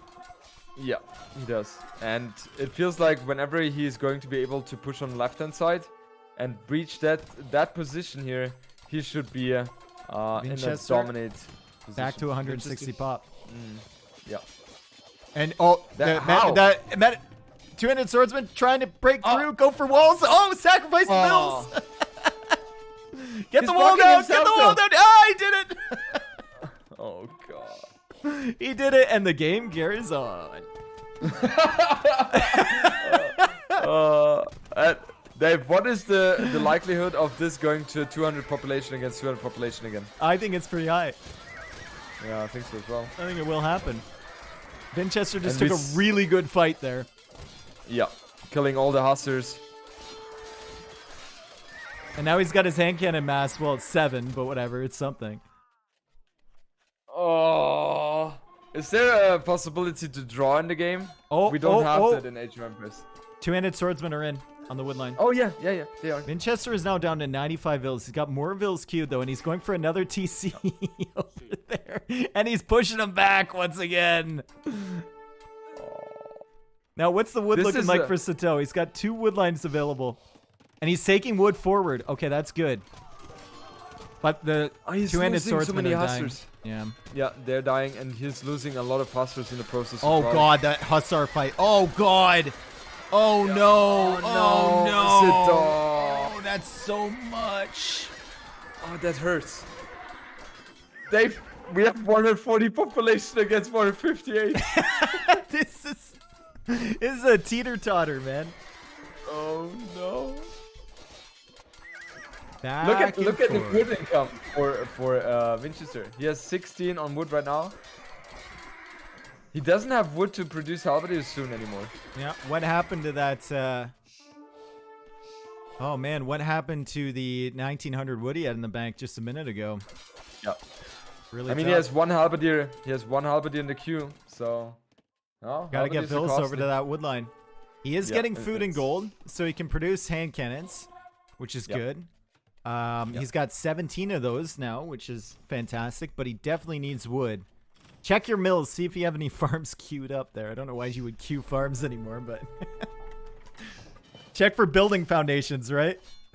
You're trying everything to get wood, and now we see on the right-hand side Sitaux pushing with the rams.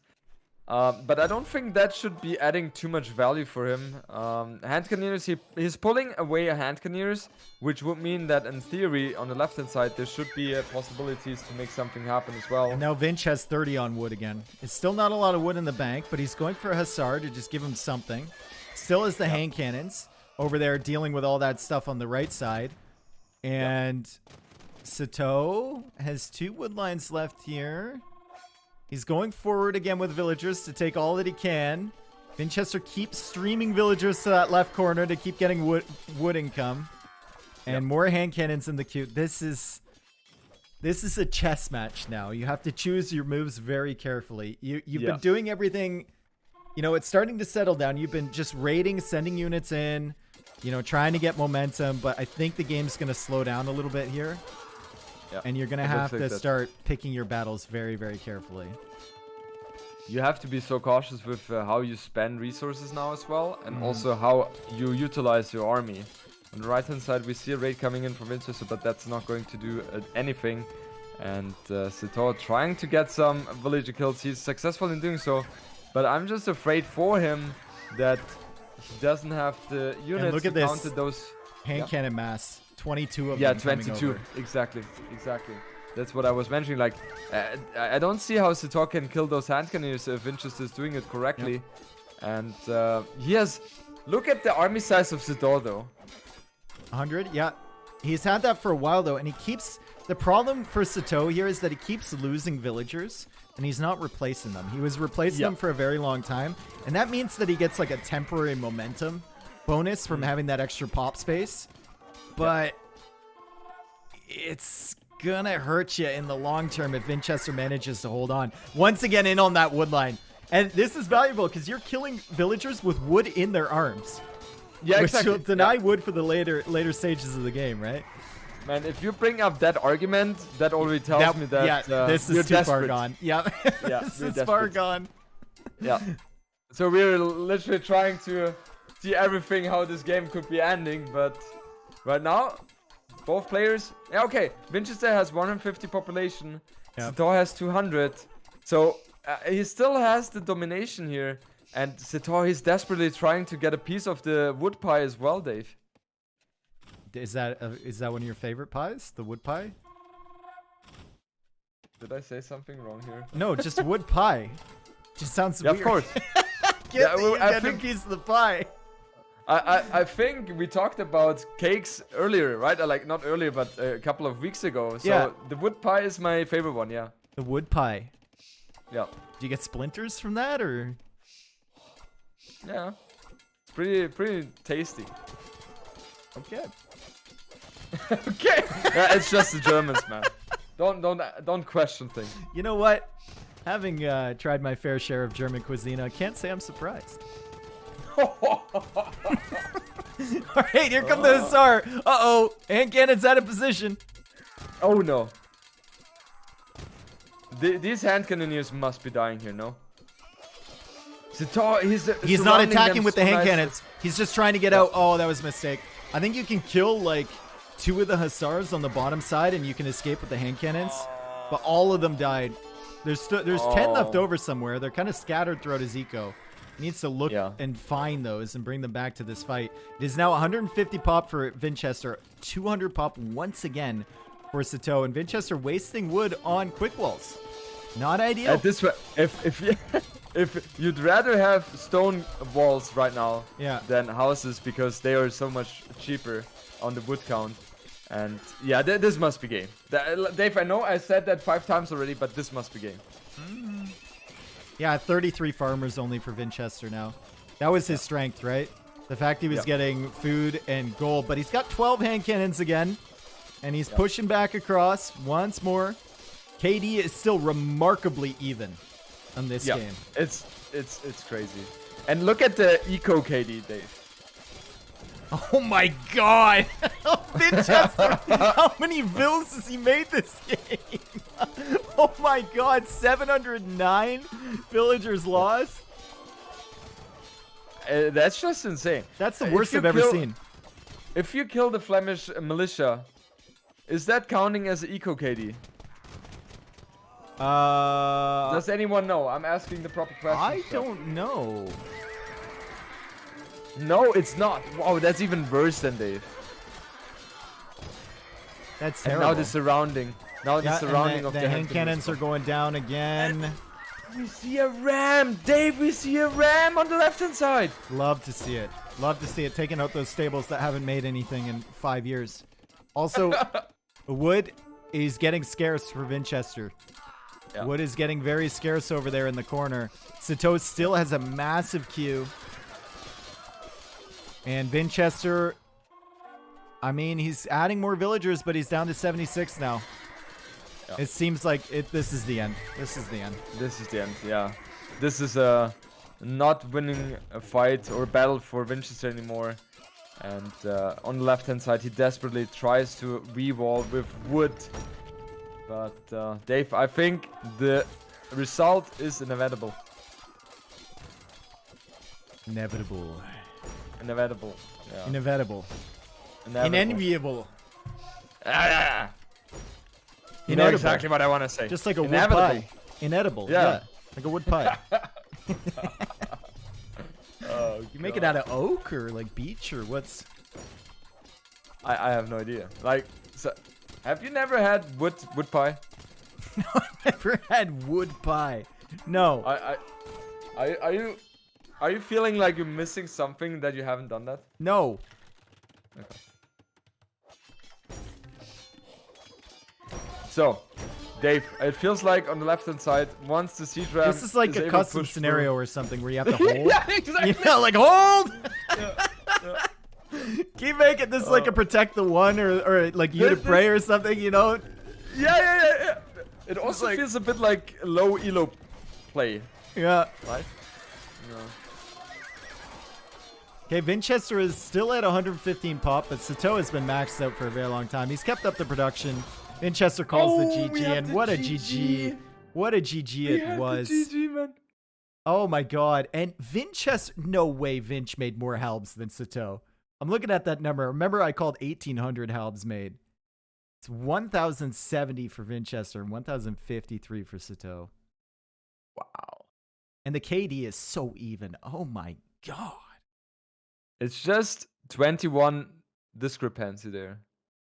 This must have been the closest game I've watched in a long time. This is crazy. And this... Pikes. Man, that's insane. And also, all happening on Land Madness. This was not Black Forest, Dave. This was Land Madness. That is... That's kind of nuts, honestly. And we can look at the timeline and see where Flemish came in, and then we had another like hour after that. Yeah, usually when you see Flemish Revolution is all or nothing. And Sitaux actually had more gold collected despite Burgundian Vineyards. Yep. Man, that's just insane. Look at the stats. So equal there, economy-wise. Sitaux pulling ahead. From Sitaux, I would have liked to see siege rams on the left-hand side a bit earlier, and Vinchester just doing a phenomenal job holding all the time. It felt like Sitaux was pushing most of the time, having the initiative, but yeah, Vinchester just beautifully defending all the time, and it was the problem of wood, Dave. It was the problem of wood. Vinchester made 925 vills that game. How do you see that? On Capture Age on the society stats, you can see the total amount of vills. What? Bro, that's insane in a 1v1. That's crazy. 925. Yeah, he was producing vills like mad. Whoa. Yeah, that was just completely insane. Completely insane. Yeah, by far the craziest game I've casted in a long time. Maybe the craziest game I've casted ever. I know, Dave, you have more experience with casting, so maybe you cannot say that, but for me, No, 100% it was. Not the craziest, but it's up there for sure. Is that 45k of food? Is 925 vills? Oh my god. That's 45k. Yeah. Vinchester went out, workout booming gym. Well, if anything, I think we can say that Sitaux deserved that win. Yeah, I think 100%. he worked hard for it. Yeah. And now you go back and you're like, oh, that was only the second game of the series. And guys, now I think we can reveal what we have been talking about at the start of this game. So usually what happens is that the admin is sending recorded games on Discord up until or after the game has been finished casting. He follows up with the next one. And usually on Discord, there's a certain capacity space where you can send files to, and that usually in Age of Empires 2 is never a problem. Mm-hmm. And then when I was looking after game 1, what game 2 is, instead of seeing a normal file attached, there was a link to a Google an external Drive website. And then he was having the comment, yo guys, the file is 8 megabits long. You make your mind about that one. And I was like, oh god, yeah. Oh no. And then you see the Civ choice and you're like, I can see this. Yeah. Yeah. But then I saw the map and I was like, no way. All right, so do you want to just get into the next one? I think we have to. Yeah, this is gonna be something, man. We still have another set after this too. Or are you gonna postpone that to tomorrow? No. I will go full out. But I think tonight I will have a bit less sleep. Okay. Dave, I'm at 10 seconds in a second. You know, the problem is also Sitaux and Vinchester, they were watching this game as well when we were casting. Yeah. And Sitaux just gave me the comment, yo, Jordan, by the way, just in case, the other games could be exactly as long. Putain. That's what I would say to Sitaux. I'm not What impressed. does that mean? I don't know. What does that mean? It's a swear. It's French. Okay, I'm ready to go. Okay. 3, 2, 1, let's go. All right. So we've got Koreans against Malay, and it's on Frisia.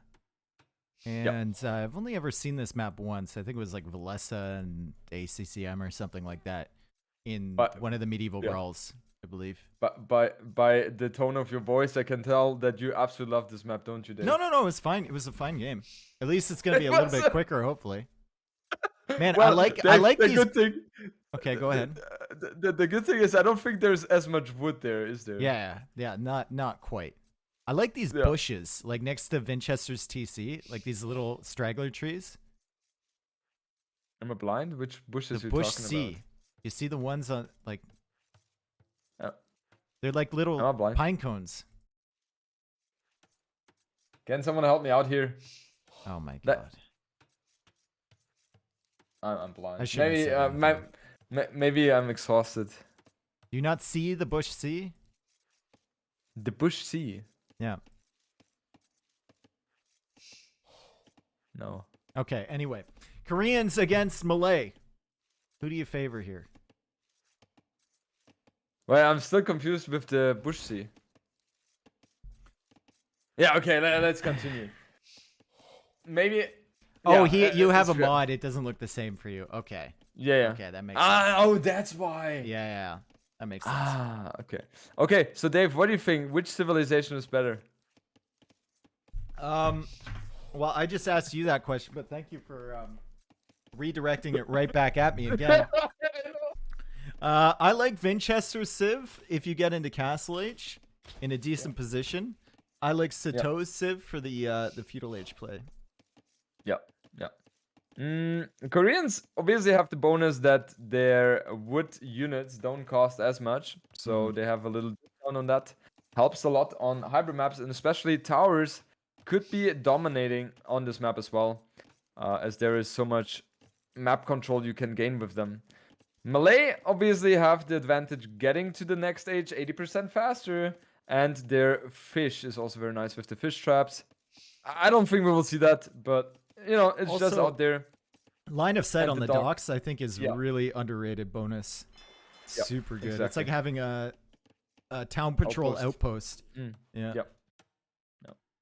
Also, if we're thinking about, I mean, it's not that crazy because we just saw a very long post-game game.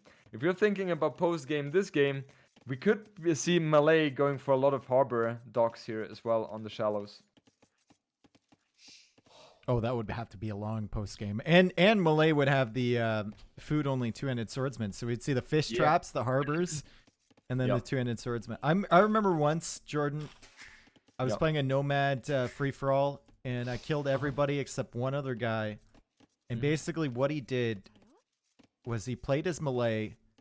He went for harbors all around the nomad thing. He didn't have any villagers, made fish traps, and just had like 20 barracks left over. And spam two-handed swordsman at me. And I couldn't do anything. I literally couldn't do anything. That is amazing. Yeah. Don't tell him that, though. He'll get all cocky about it. But that is really amazing. That's something I would never even think about. I would be like, okay, I have villagers. I don't have any villagers anymore. I'm dead, right? Yeah. Well, obviously, you didn't watch the Viper vs. Hera in Nilly's tournament. Oh, that was... Wasn't that Islands? That was Islands when Hera had like 3 galleons left. He was trying to micro them. And what did Viper have? Viper had no vills. He just had fish traps as Malay. He still had his market left over though. Hera didn't kill the market with the Hussar raids. So okay, that must have been maybe that was one of the craziest games you have ever casted, huh? Yeah, it was a long one. A lot of people didn't like it. I don't understand why. Like, it's such a unique kind of thing, right? Yeah, but it's islands. I think because of that. Yeah, I like islands, so I like Team Islands a lot. So. Okay. So we have Vinchester grabbing 2 sheep here in the north side.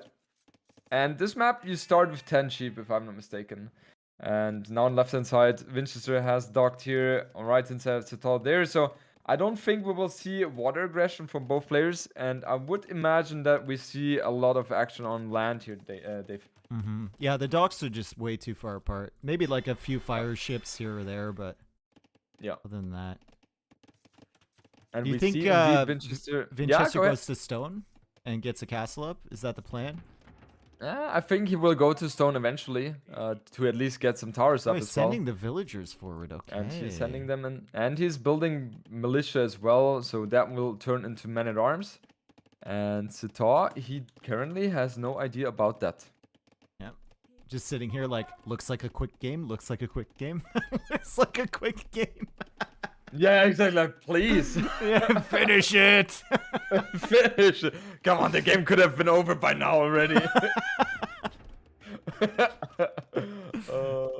Is a barracks there from Sitaux, and Vinchester kind of let him know he was there shooting at that ibex.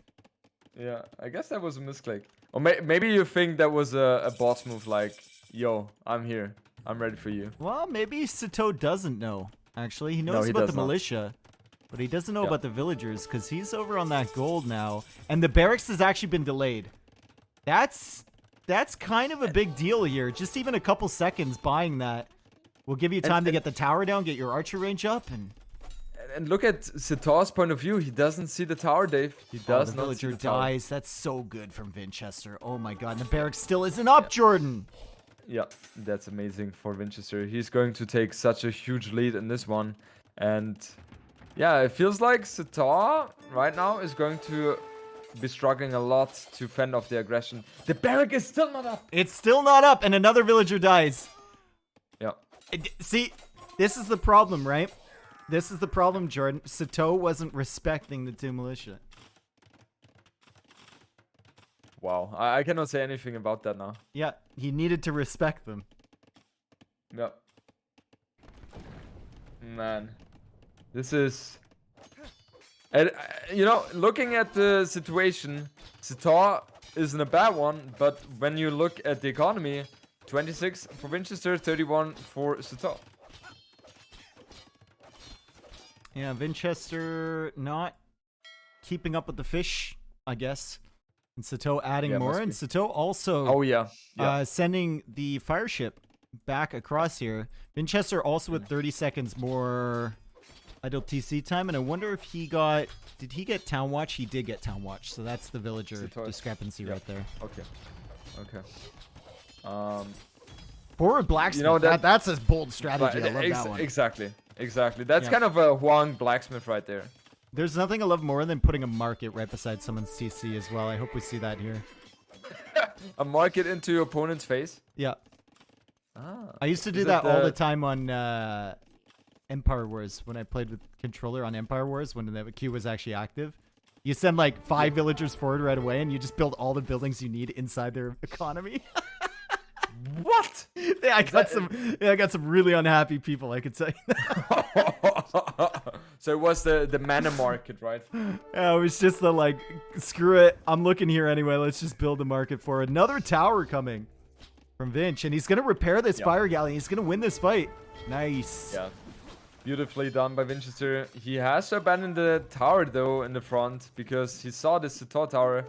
And yeah, Sitaux still commits to this one, and he has enough stone to build another one, and I think that should be okay for him for now. Yeah. But once Vinchester, yeah, it's just in general for Sitaux, it's not the best situation to be in because for Koreans these towers scale very well. With Malay, not so much.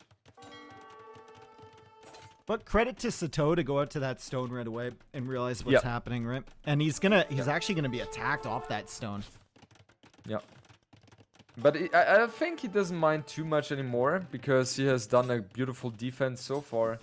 But Vinchester, he's looping around to left-hand side. He's going for fletching now as well, something which Sitaux is completely missing. I wonder if like Okay, so blue and purple aren't that far off on the color scheme. From the corner of your eye, you must be thinking if you're Sitaux, like, I have a blacksmith. Like, I've got one, right? Like, it's in his base. It is so close to my base. Yeah, you're like hitting the hotkey. Like, why is my hotkeys aren't working? What is this stupid game? You know? Give me a pause, freaking D, man. Yeah. On the left hand side, I love that. I love the tower by Vinchester, but Sitaux is on point here as well. And on water, it looks like both seem to be or stabilizing there. Nothing too crazy going on. Sitaux is adding 2 more docks, though. Yeah, Sitaux definitely 2 more. Oh yeah, he has even. Wow. So he's going very heavy on the fishing boat production, and that's the Black Forest experience here. And now he comes forward with skirms. Now skirms aren't that impressive, but there's no military whatsoever here from Vinch, so he's gonna have to use stone for another tower probably. Yeah, and Sitaux, I would say, is doing a beautiful defense so far, Dave. Maybe Lots of fishing ships from Sitaux. Tons of fish. And I love that. Wow, he's really expanding in that direction. And he should also have the army on water to defend against that. Vinch, are you not noticing this going on at your base? Okay, finally notices. He did lose a villager there before. He's going to push this stuff away. And there's the tower finally. And there's fletching finally from Sitaux. I wonder if Sitaux is actually like, where the hell is my blacksmith? Why isn't it working? Yeah, man, he must be happy that he found the blacksmith finally. And yeah, he has a lot of idle villagers under the TC. He fixed that right now. And Vinchester in the south side taking berries as well. It feels like it's a stalemate in the middle here. He has more fire galleys, Sitaux, but there are 4 archers shooting as well. And there are 2 villagers there as well, but not repairing. And here come the skirms back across that way. Vinchester is really distracted, you can tell, and this is not usual for him. So maybe the last game kind of took a toll on him. Yeah, for sure. Sitaux having a huge lead, army-wise, 8-6. Economy units-wise, 49-41. And if you're looking at the grand scheme of things, Sitaux is trailing behind enormously if it's about the castle age timing. And Vinchester is going up to castle age in a moment here. But Vinch is really trailing behind on fishing numbers. Yeah, for sure. He's going up to castle age. How many towers does he have right now? He only has 1. So that's not the ideal situation. Dock over there for Vinch too. And he's sending the archers back onto that wood line. Sitaux notices that right away. Nice. Perfect. You know what's interesting? With Koreans, we have the turtle ships, obviously. So that's something Vinchester can be committing to as well. Oh, here comes the militia again. You better respect this thing, dude. It's still alive. It chased away the skirmishers. It's got a kill. Where's the militia? Oh, the militia is here. That is the hero militia. Yep. Vinchester adding a second archer range as well. And now with the castle age coming in and to the soon-to-be crossbows, that's definitely something you can work with. And he just simply garrisons in the tower. And it's all walled up there, so Sitaux can't really sit next to that. That's really good. Sitaux will find this dock here, though. So that'll let him know that Vinch is maybe considering going back on water. Sitaux, lot of gold. He's going for the market now. Going to buy his way up, but still. Very, very big difference here on the castle age timings. Yeah, 100%. And 2 fire galleys from the north, too, from Vinchester. Those could find the fish as well.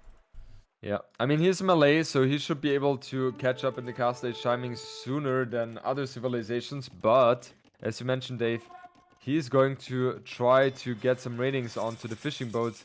And if Sitaux loses those, his whole economy advantage is going to be down the drain. An immediate war galley, too.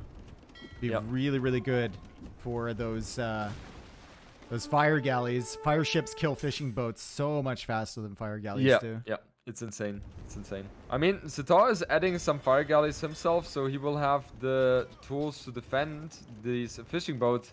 But overall, yeah, Sitaux is going up to castle age now himself. I think he should be still fine. Fires are in the fishing ships now. Yeah. These guys looped all the way around. Sitaux notices that right away, though, and he pulls them away. So he's going to save the fish for now. And no way that castle. Why? I love that castle, Dave. How is Sitaux defending this one? He's going to get to Castle Age in 20 seconds here. If he was just 20 seconds faster to Castle Age, he could have bought himself his own castle and put it down right beside that. But I think this one's going up. Yep. It is. I think this is a beautiful castle there. Yeah, taking control of the two goals and 1 stone here. And Sitaux, he's forced to move all the villagers to the south side of his base. And there's still a tower there on the gold. Yeah, exactly. It's not like it's safe there. The water has been secured for him, so he didn't lose any fishing boats. And he's killing all of Vinchester. So, and now we see a castle by Sitaux on the south side. I love the reaction here. Yep. Take out that tower. Yep. And get access to that gold. And you still have your fish alive because you did a good job saving them, like you said. So you're still going to have a little bit of an economic advantage here. Vinchester now going for skirmishers. And elite skirms with Koreans actually quite nice because you don't have to purchase the 2 armored upgrades, which is usually necessary for those. Yeah, that's also a tech or a characteristic of Koreans, which is underrated. But getting the archer armor for free upon reaching the next ages is really helpful. And right now, Vinchester trying to get some ratings in on these fishing boats, and I think he should be successful in doing so. Especially the fishing boats, like they don't have too much more fish to work on as well. And Vinchester now has 51 economy units himself, so he is definitely looking in an okayish position right now. This is the weirdest battle over there on the island in the north. There's like a wolf, there's another wolf, there's like fire galleys, there's elite skirms. Like, oh my god, roasted, man. Absolutely roasted.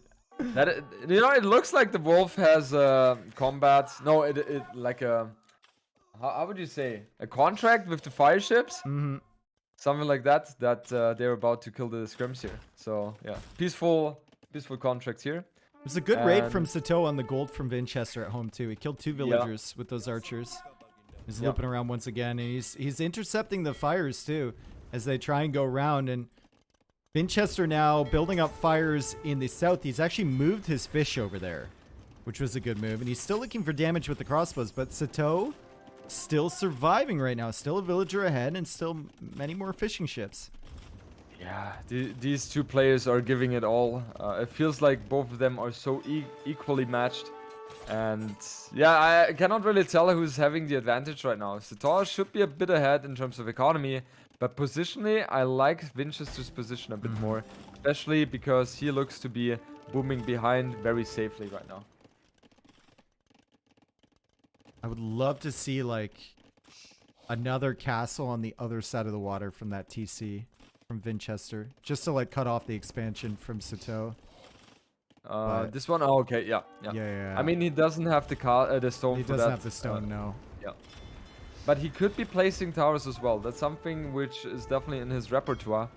And man, I cannot. This castle on the right hand side is so beautiful. And even you could use war wagons right now to raid the fishing boats, because fish traps are going to be. And exactly. Fish traps are there, or you could just make a tower up there too. Cut off all that stuff. stuff. Exactly. Yeah. And so Sitaux cleaning up the dock of Vinchester, and I love what Vinchester's doing right now. He's expanding to the further southest position possible, and let's see if Sitaux is going to patrol into that. No, he's not. So these 4 fishing boats. What happens? Oh, Dave, crossbows. Yeah. Mangonel crossbow. Yeah. Killed it with the, and then he converted the final crossbow. And Vinchester now going for a tower there. And look at Sitaux coming forward with a castle, Jordan. The guard tower will likely be up here from Vinch. And with that guard tower there, I think you don't go for this castle, because there's a possibility Vinch just goes for another guard tower on the other side.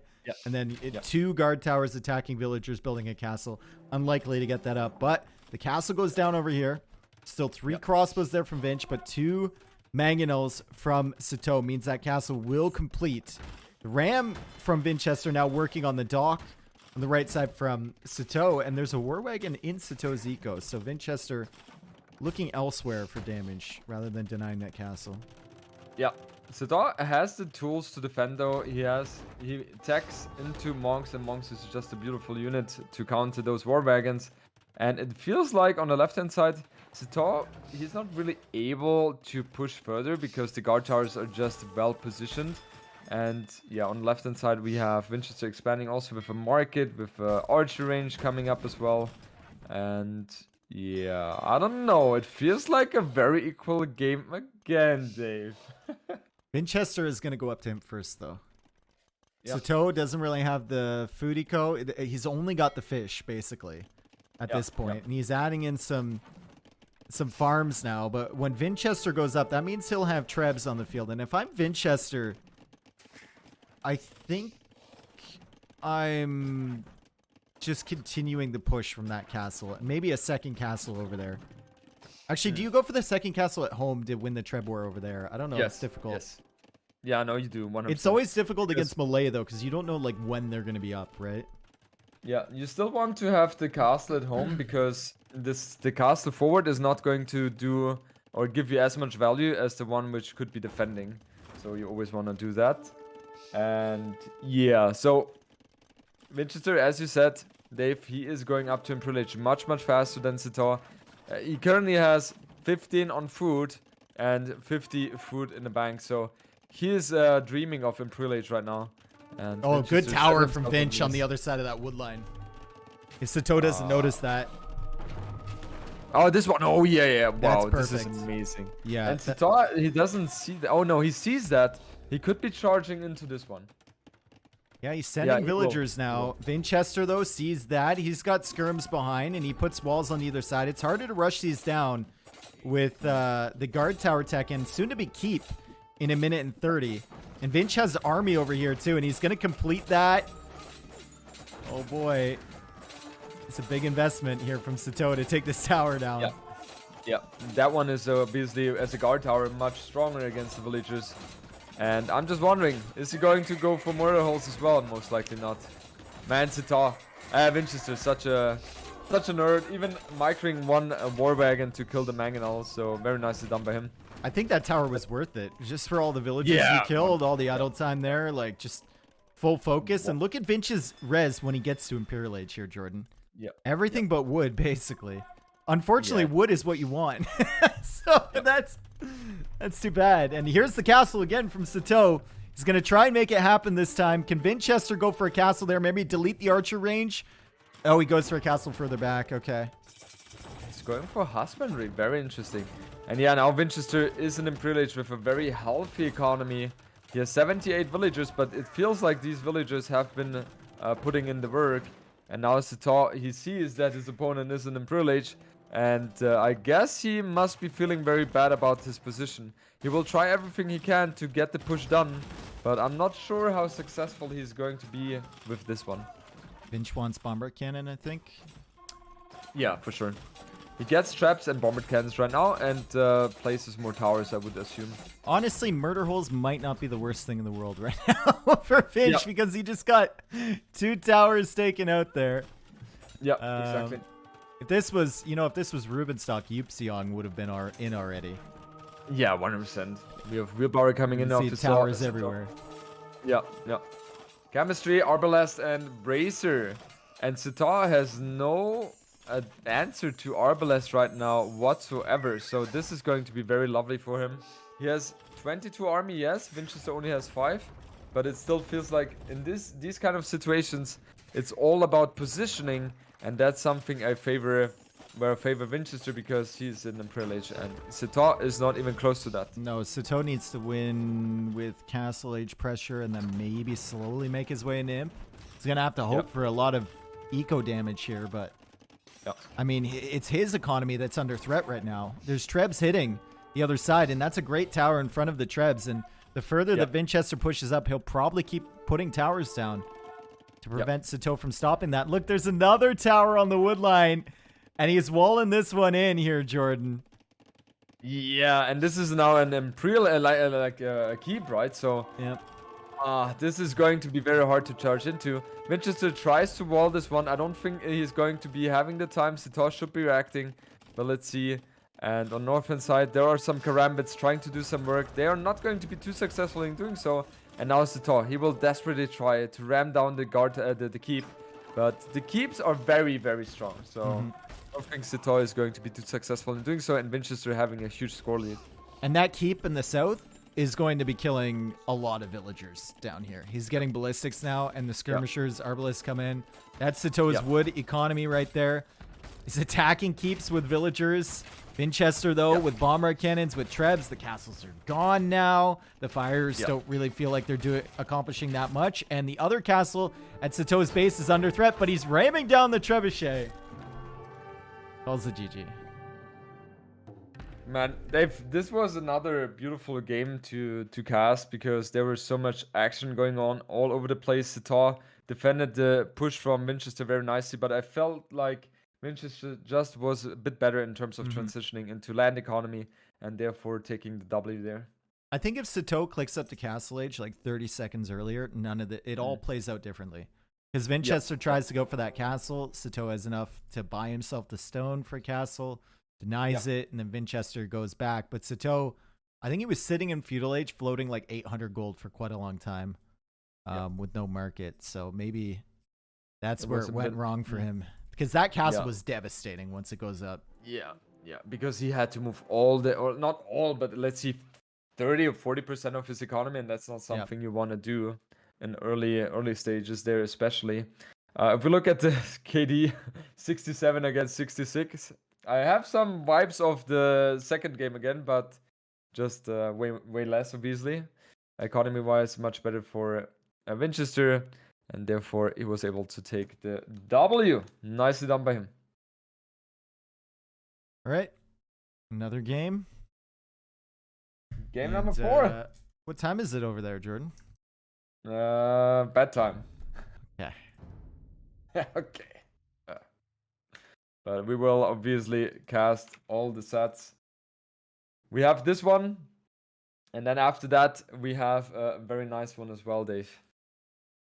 Very nice one. ACCN? Yes. I don't know if I don't know if I can do that, dude. This has gone on way too long. What time is it over there, man? It's 4:40, but I had stuff to do tonight, so. Okay. All good. You just stay as long as you can. No one would have expected a 2-hour game from. Yeah, that's just insane. We can blame it on them, right? So. Yeah, it's a toss and Vinchester's fault. Okay, I'm at 10 seconds. I am loading into the... Why do the replays take so long to load? It doesn't for me. Not once you click it, just like loading into the replay section on Age of Empires 2. All right. No, I am going to... Shh. I'm at 10 seconds now. Okay, you wanted to say something with No, I just shushed you. Because you were talking too much. Okay. Then go ahead with the countdown, Dave. 3, 2, 1, go. All right. So we got ourselves some Plateau here. And Plateau rhymes with Sitaux. So that's probably why he picked this map. And playing against Tatars, which is always good on a map with some hills. And he's playing against the Vikings. So Tatars maybe a little bit more mobility than the Vikings, but the Viking eco bonus at the end of the day is better than theirs. Yeah, and we'll see if he can shut down Vinchester before that really kicks in. Exactly. The free wheelbarrow and handcart is just such a huge deal, and that's why it's always interesting to see Vikings being handed to the opponent. And yeah, let's see. Vinchester, it's just both players are excelling in those hyper open, hyper aggressive maps. And Plateau is exactly that. It's going to be very hard to wall it off. And getting something on the ground as fast as possible is super important. And I think this is one of the maps where military is going to be so much more important than economy. I love how these birds are like right down at head level. It's like the bat at Red Bull 6. Wow. I didn't even notice that one. Man, how do you even pay attention to that? Well, you just see the birds all over the place. Wait, was it Red Bull 5 or Red Bull 6? It was Red Bull 5, right? Nice. Which one was it? I have no idea. It was Red Bull 5. It was Red Bull 5, yeah, Heidelberg. And Heidelberg, yeah, Yeah, that it was 5, yeah. God, there was so many of those. Yeah. Okay, so we have Sitaux expanding to the south side with the lumber camp, and Vinchester doing exactly the same. So no one is going for the middle wood line, which makes sense as it's not the biggest there. And how do you think they are going to approach this one? I think Sitaux is going to try and wall up, or sorry, Vinchester is going to try and wall up what he can. Be a little bit more passive. Maybe go for the, get this, 2 militia drush. Sitaux is not going to respect it though, and he's going to lose 2 villagers again. That's a very bold prediction there. But you confirm that decision. You select it. You say this is what is going to happen. Yes, Regis, this is my final answer. It's the final answer. How would you say in English there? Yeah, exactly. There's always a saying which the moderator is saying, like, are you logging in the answer? No, it's my final answer. That's like a famous saying. This is my final answer from the original Who Wants to Be a Millionaire. Okay, no pre-mill drush here. He's going for the mill here, Jordan. Going for the mill. Both players do so. So I guess we will not see 2 villager kills to 2 militia here, Dave. Both players, no, not both players. Sitaux, he is prioritizing to get the scouting information, and Vinchester, he doesn't care whatsoever. He's trying to get some boost with the pushed deer, and now he is going for the scouting information. Did Sitaux go for that mill position because he wants to like wall in his villas against the drush, or did he go for that so you can perfectly fit a farm on the edge of this hill? Wow. That's something we have to ask him. Maybe he's in the chat right now, so you know, Sitaux, if you're there, then please answer that. Vinchester taking a lot of damage from the TC. That's never a good thing to have. And yeah, we're just waiting, guys. We're just waiting until we see is like what both players are doing. Furiously trying to come up with an excuse. Like, yeah, what would they believe? No, I don't mind. What sounds the best? Yeah. There's the barracks now from him. And he's going to click up soon, and it's going to be Men-at-Arms from Sitaux. And we see Vinchester going to gold here, and it's probably just going to be these straight archers for him. Yeah, it's going to be straight archers for him. It must be. 2 villagers coming forward? Okay, just barracks wants the barracks a little bit quicker. All right. Okay, so archer opening against the men-at-arm opening from Sitaux, but then again, it's not 100% confirmed if he's going for the men-at-arms. Maybe he's only building 1 militia. It kind of looks like that right now, and Vinchester has no idea how many militia are in there. Okay, Sitaux is adding more militia there, so he definitely wants to commit a bit more to that. But I don't think Vinchester is going to mind that at all, because he is already aware of what is going on, and he will have the right responses to that. Yep, he's gonna have militia of his own. Soon to be Men-at-Arms. Does he make 2? Does he make 3? Does he make 4? He's making... I think he's just going to match what his opponent is throwing at. Okay, never mind. And Vikings obviously having the slight advantage here, as their military has more HP starting from feudal age. Vinchester not respecting these militia at all. He's just simply walling up. He doesn't care about them. Yeah, he's fine. And now he's sending those militia into the front, I would assume. Yep. And Men-at-Arms upgrade. Does it come in? Maybe you look to see if you can actually do damage with Men-at-Arms before getting the upgrade.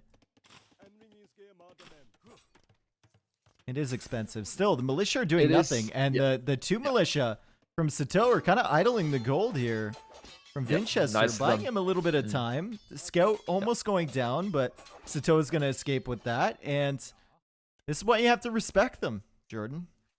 You always have to respect those 2 militia. I've been telling this story for a long time already. And there's a low HP. Yeah, exactly. And there's a low HP villager. Yeah. Is he going to lose it? He's going to lose it, right? Yeah, he's wow, and that's, guys, the reason why you respect those 2 militia. Oh, and look at the timing on the Men-at-Arm upgrade, coming in right as Vinchester hits the wood line from Sitaux. Oh Oh, jeez. This could be really bad here, Sitaux. It's a traffic jam behind with these vills. They can only attack the men-at-arms one at a time. Get in line, please. Stay in the queue. And there's a lot of weak villagers, and he keeps microing back the weak ones. But they're all weak, Jordan. They're all dead. Oh, no. What? That was a phenomenal play by Sitaux, Oh, but still Vinchester. no, bro. No! He lost 5. Oh, God. Oh, you can only micro them back for so long. Yeah, wow. Especially, you know, the funny thing is, Dave, that the fact that Vikings have a bit more HP on those men-at-arms Really came into play, yep. I think gave him 2 extra kills here. Yeah, probably did. I think, like, if Sitaux were to go back and do that again, you just delete the lumber camp and get the hell out of there. Exactly. But like, you never want to do that, right? You just feel like you can save it in time. You're waiting for your archer to come along too. I guess that's just something. I guess that's just something he did not expect. And Dave, if we just analyze the 3 men-at-arm play against the 2 militia play, what do you think overall should be better? Depends on a lot of factors, I suppose. I don't know. Why are you asking me? We should ask chat. Just kidding. We should ask. Yeah, it's the perfect moment to ask chat again, I feel like. Sitaux having a lot of archers though, and we are in a situation where both players are kind of equal in terms of the village count. Dave, how is it possible? There's, okay. Vinchester Idle lost TC time. 2, and then idle TC time is 50 seconds. But remember, Vinch has had wheelbarrow this entire time, right? So the economies are definitely not equal. But he's gonna lose another Vill here. He could have saved her, I think. Nah, no way, no way. He's not respecting this militia either. No, and that's the problem against the 2 militia play. Like, they're always going to be annoying against the skirmish. They're very respectable. And the thing is, Sitaux, he has invested into the tower, while Vinchester did not, and therefore Vinchester lost a couple of villages. Yeah, so in general, I would have assumed that Sitaux is in a much worse position, but he has the villager lead right now. He does have the Vill lead, and that's because Vinchester is still racking up idle TC time, even with food in the bank. Yeah. He's all over the place sloppy here. From him.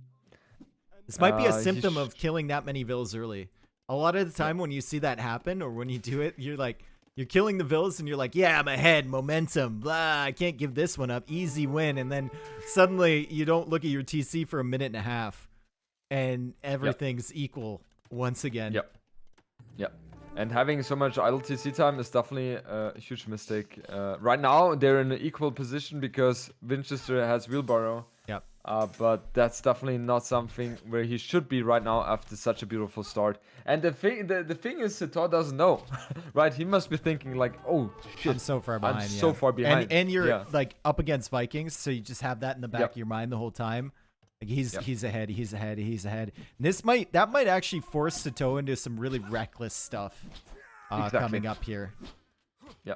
And now I'm looking forward to how the micro is going to be going off, because both players have, in my opinion, a 10 out of 10 micro, so it should be very fun to spectate right now. It's good unit control here from Vince so far, controlling these 2 different armies. And Sitaux is on the back foot now with army numbers. Sitaux, first one to the market. And once again, he is going to buy food and realize that he has absolutely nothing to pick up with.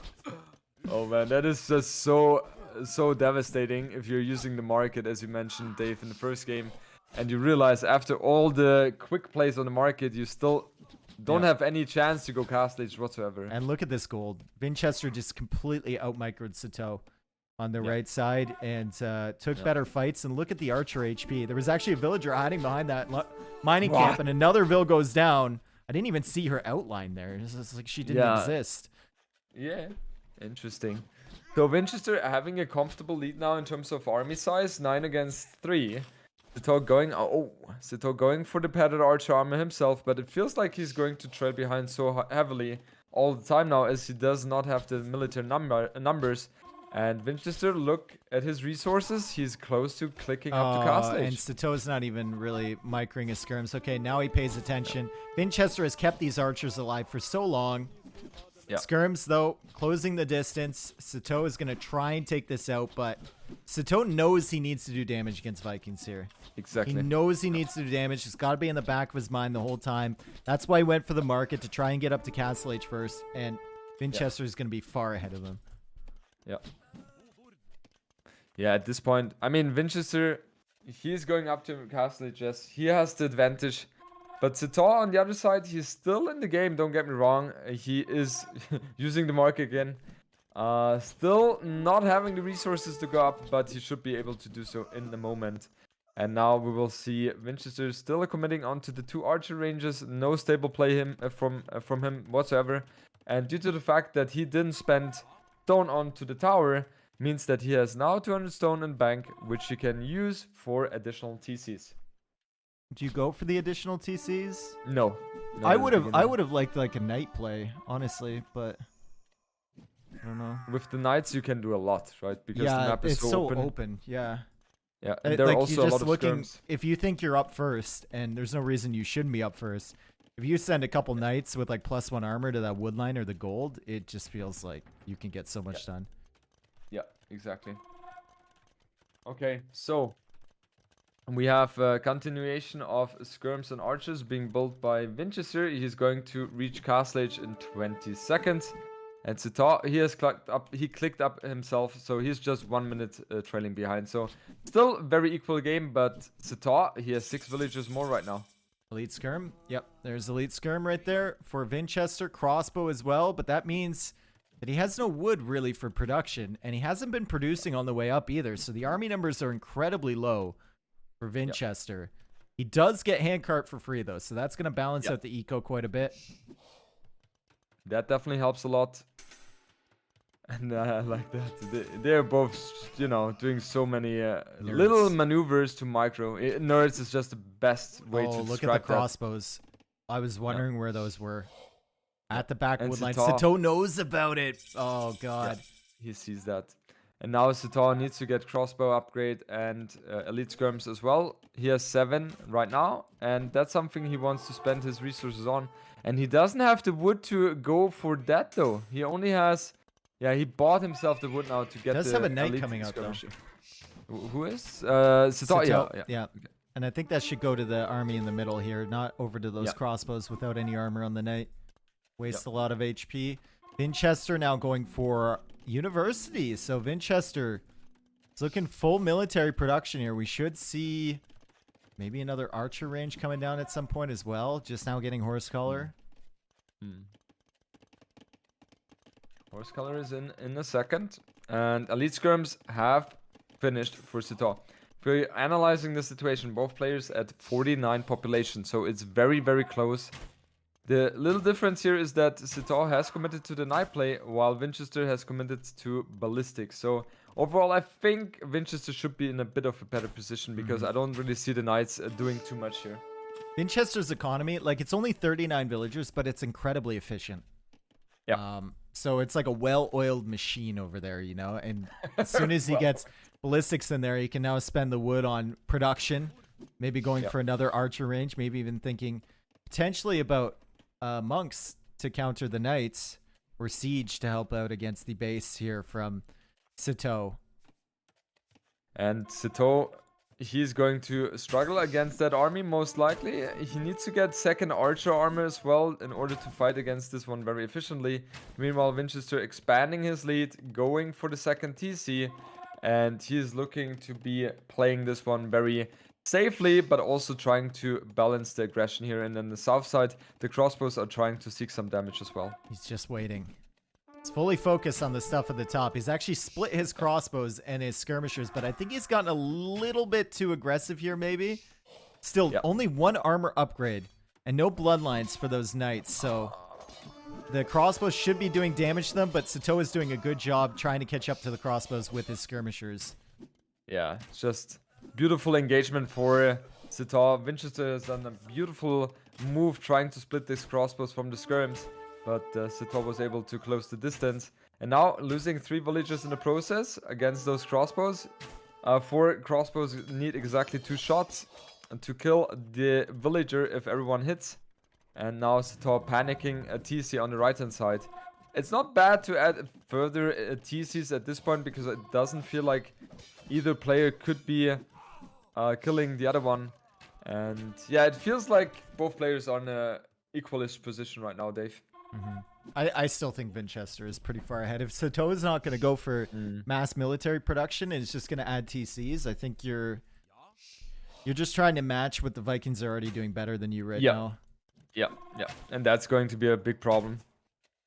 We have second armor upgrade in for Sitaux, so his skirms are going to be beautiful against those crossbows. And the way Sitaux is approaching this, I think we will see a full commitment from him into army, mangonel, knights, and skirms. Not enough military here for Vinchester. No. It just feels like he never really has enough, but I guess he is Vikings, so he's playing it relatively safe here, and he's going to go for another TC at the back there.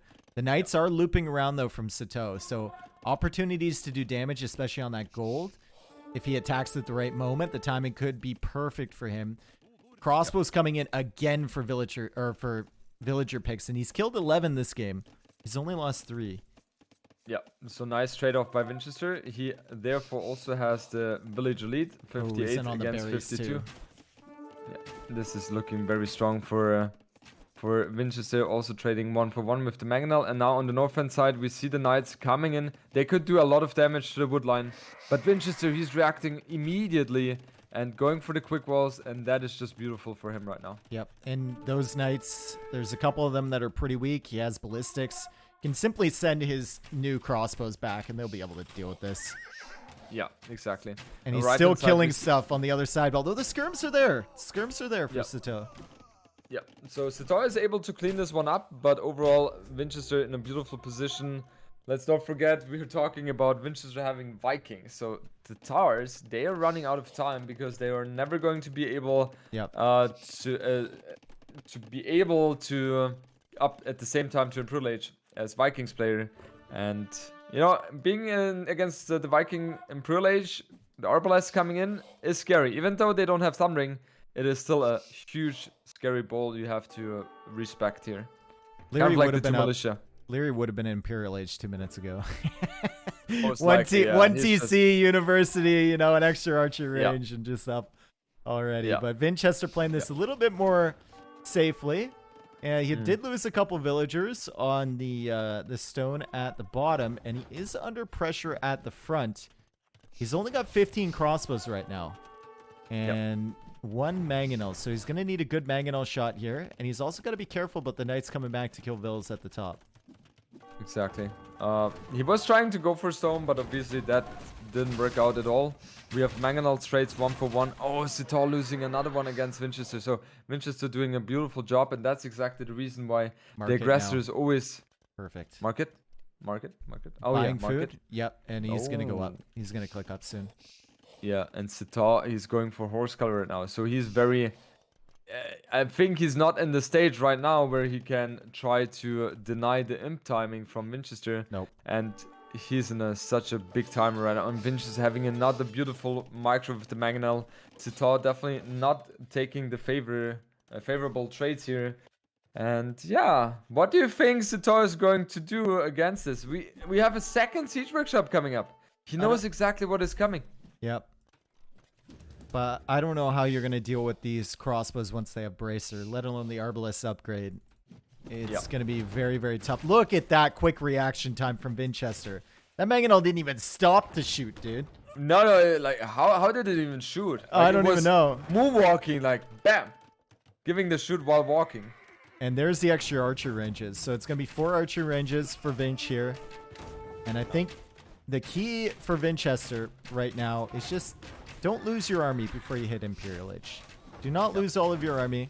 It's a great attack round from him. He's going to target this. Okay. Loses a couple crossbows. Yep. Loses more crossbows. What did you mention about saving the crossbows until imp? So weird. You could have just pulled back to your TC and waited for another mangonel. Yeah. Okay, we have Vinchester 1 minute away from Imperial Age, and he currently has 14 crossbows on the field, so that's definitely something which you can snowball with once you Also, reach Imperial Age. Like, now that you have access to the stone at the back, send like 6 more vills to stone. If you get these crossbows forward and then go for a castle once you secure that position, could be really, really strong. Yeah, for sure. The good thing for Winchester, he's still up in terms of villagers, so that's just crazy. He has such a good economy, Winchester's. And look at Sitau's economy, he's just struggling a lot. He currently has 78 villagers, but he's not even close to Imperial Age himself. And there's And GG. Sitaux is forced to tap out of this one, and Winchester taking it home 3-1. Beautiful display by him. And yeah, he was, let's say, for me personally, it was a little bit the favorite to win this one. But yeah, he also displayed why. He was just playing impeccable. That was a great set, especially that second game. Oh my god. The this- second game took longer than the other 3, dude. Yeah. I feel like the second game took longer than a couple of sets by Yeah. themselves. It literally took 2 hours, like real time. It was crazy. I don't know. Yeah. It's kind of nuts. So- But, I mean, Sitaux obviously, lying to you when he said maybe the other games will last just as long. maybe Yeah. maybe I'm trying to happy create that's his own reality, Yeah. for how this set went. I lasted longer He's than like, that. yeah, I held on forever. Oh. Do you know what that means now that Winchester advances? No. Do you know who he's going to play against in the round of 8? I have no idea. Who's he matched up against? Against me, man. Oh, I'm sorry. That's tough. That's Did you very get tough. any hints on how to beat him here? I was about to ask you if you have any advice for me. No. Be yourself, Jordan. Believe in yourself. Oh god, my mom always told me that. And Eat that lots never of worked wood well. pie and respect the militia. You saw the damage they can do. Be a militia respecter, all right? Be a militia respecter. Respect the 2 militia, man. Oh, God. However, I think I have a good strategy. If I'm setting myself up to kill at least 800 villagers of Winchester, then I should be in a good position. Well, it was 925, but I'm sure anywhere over Yeah. the 800 threshold would probably be pretty effective.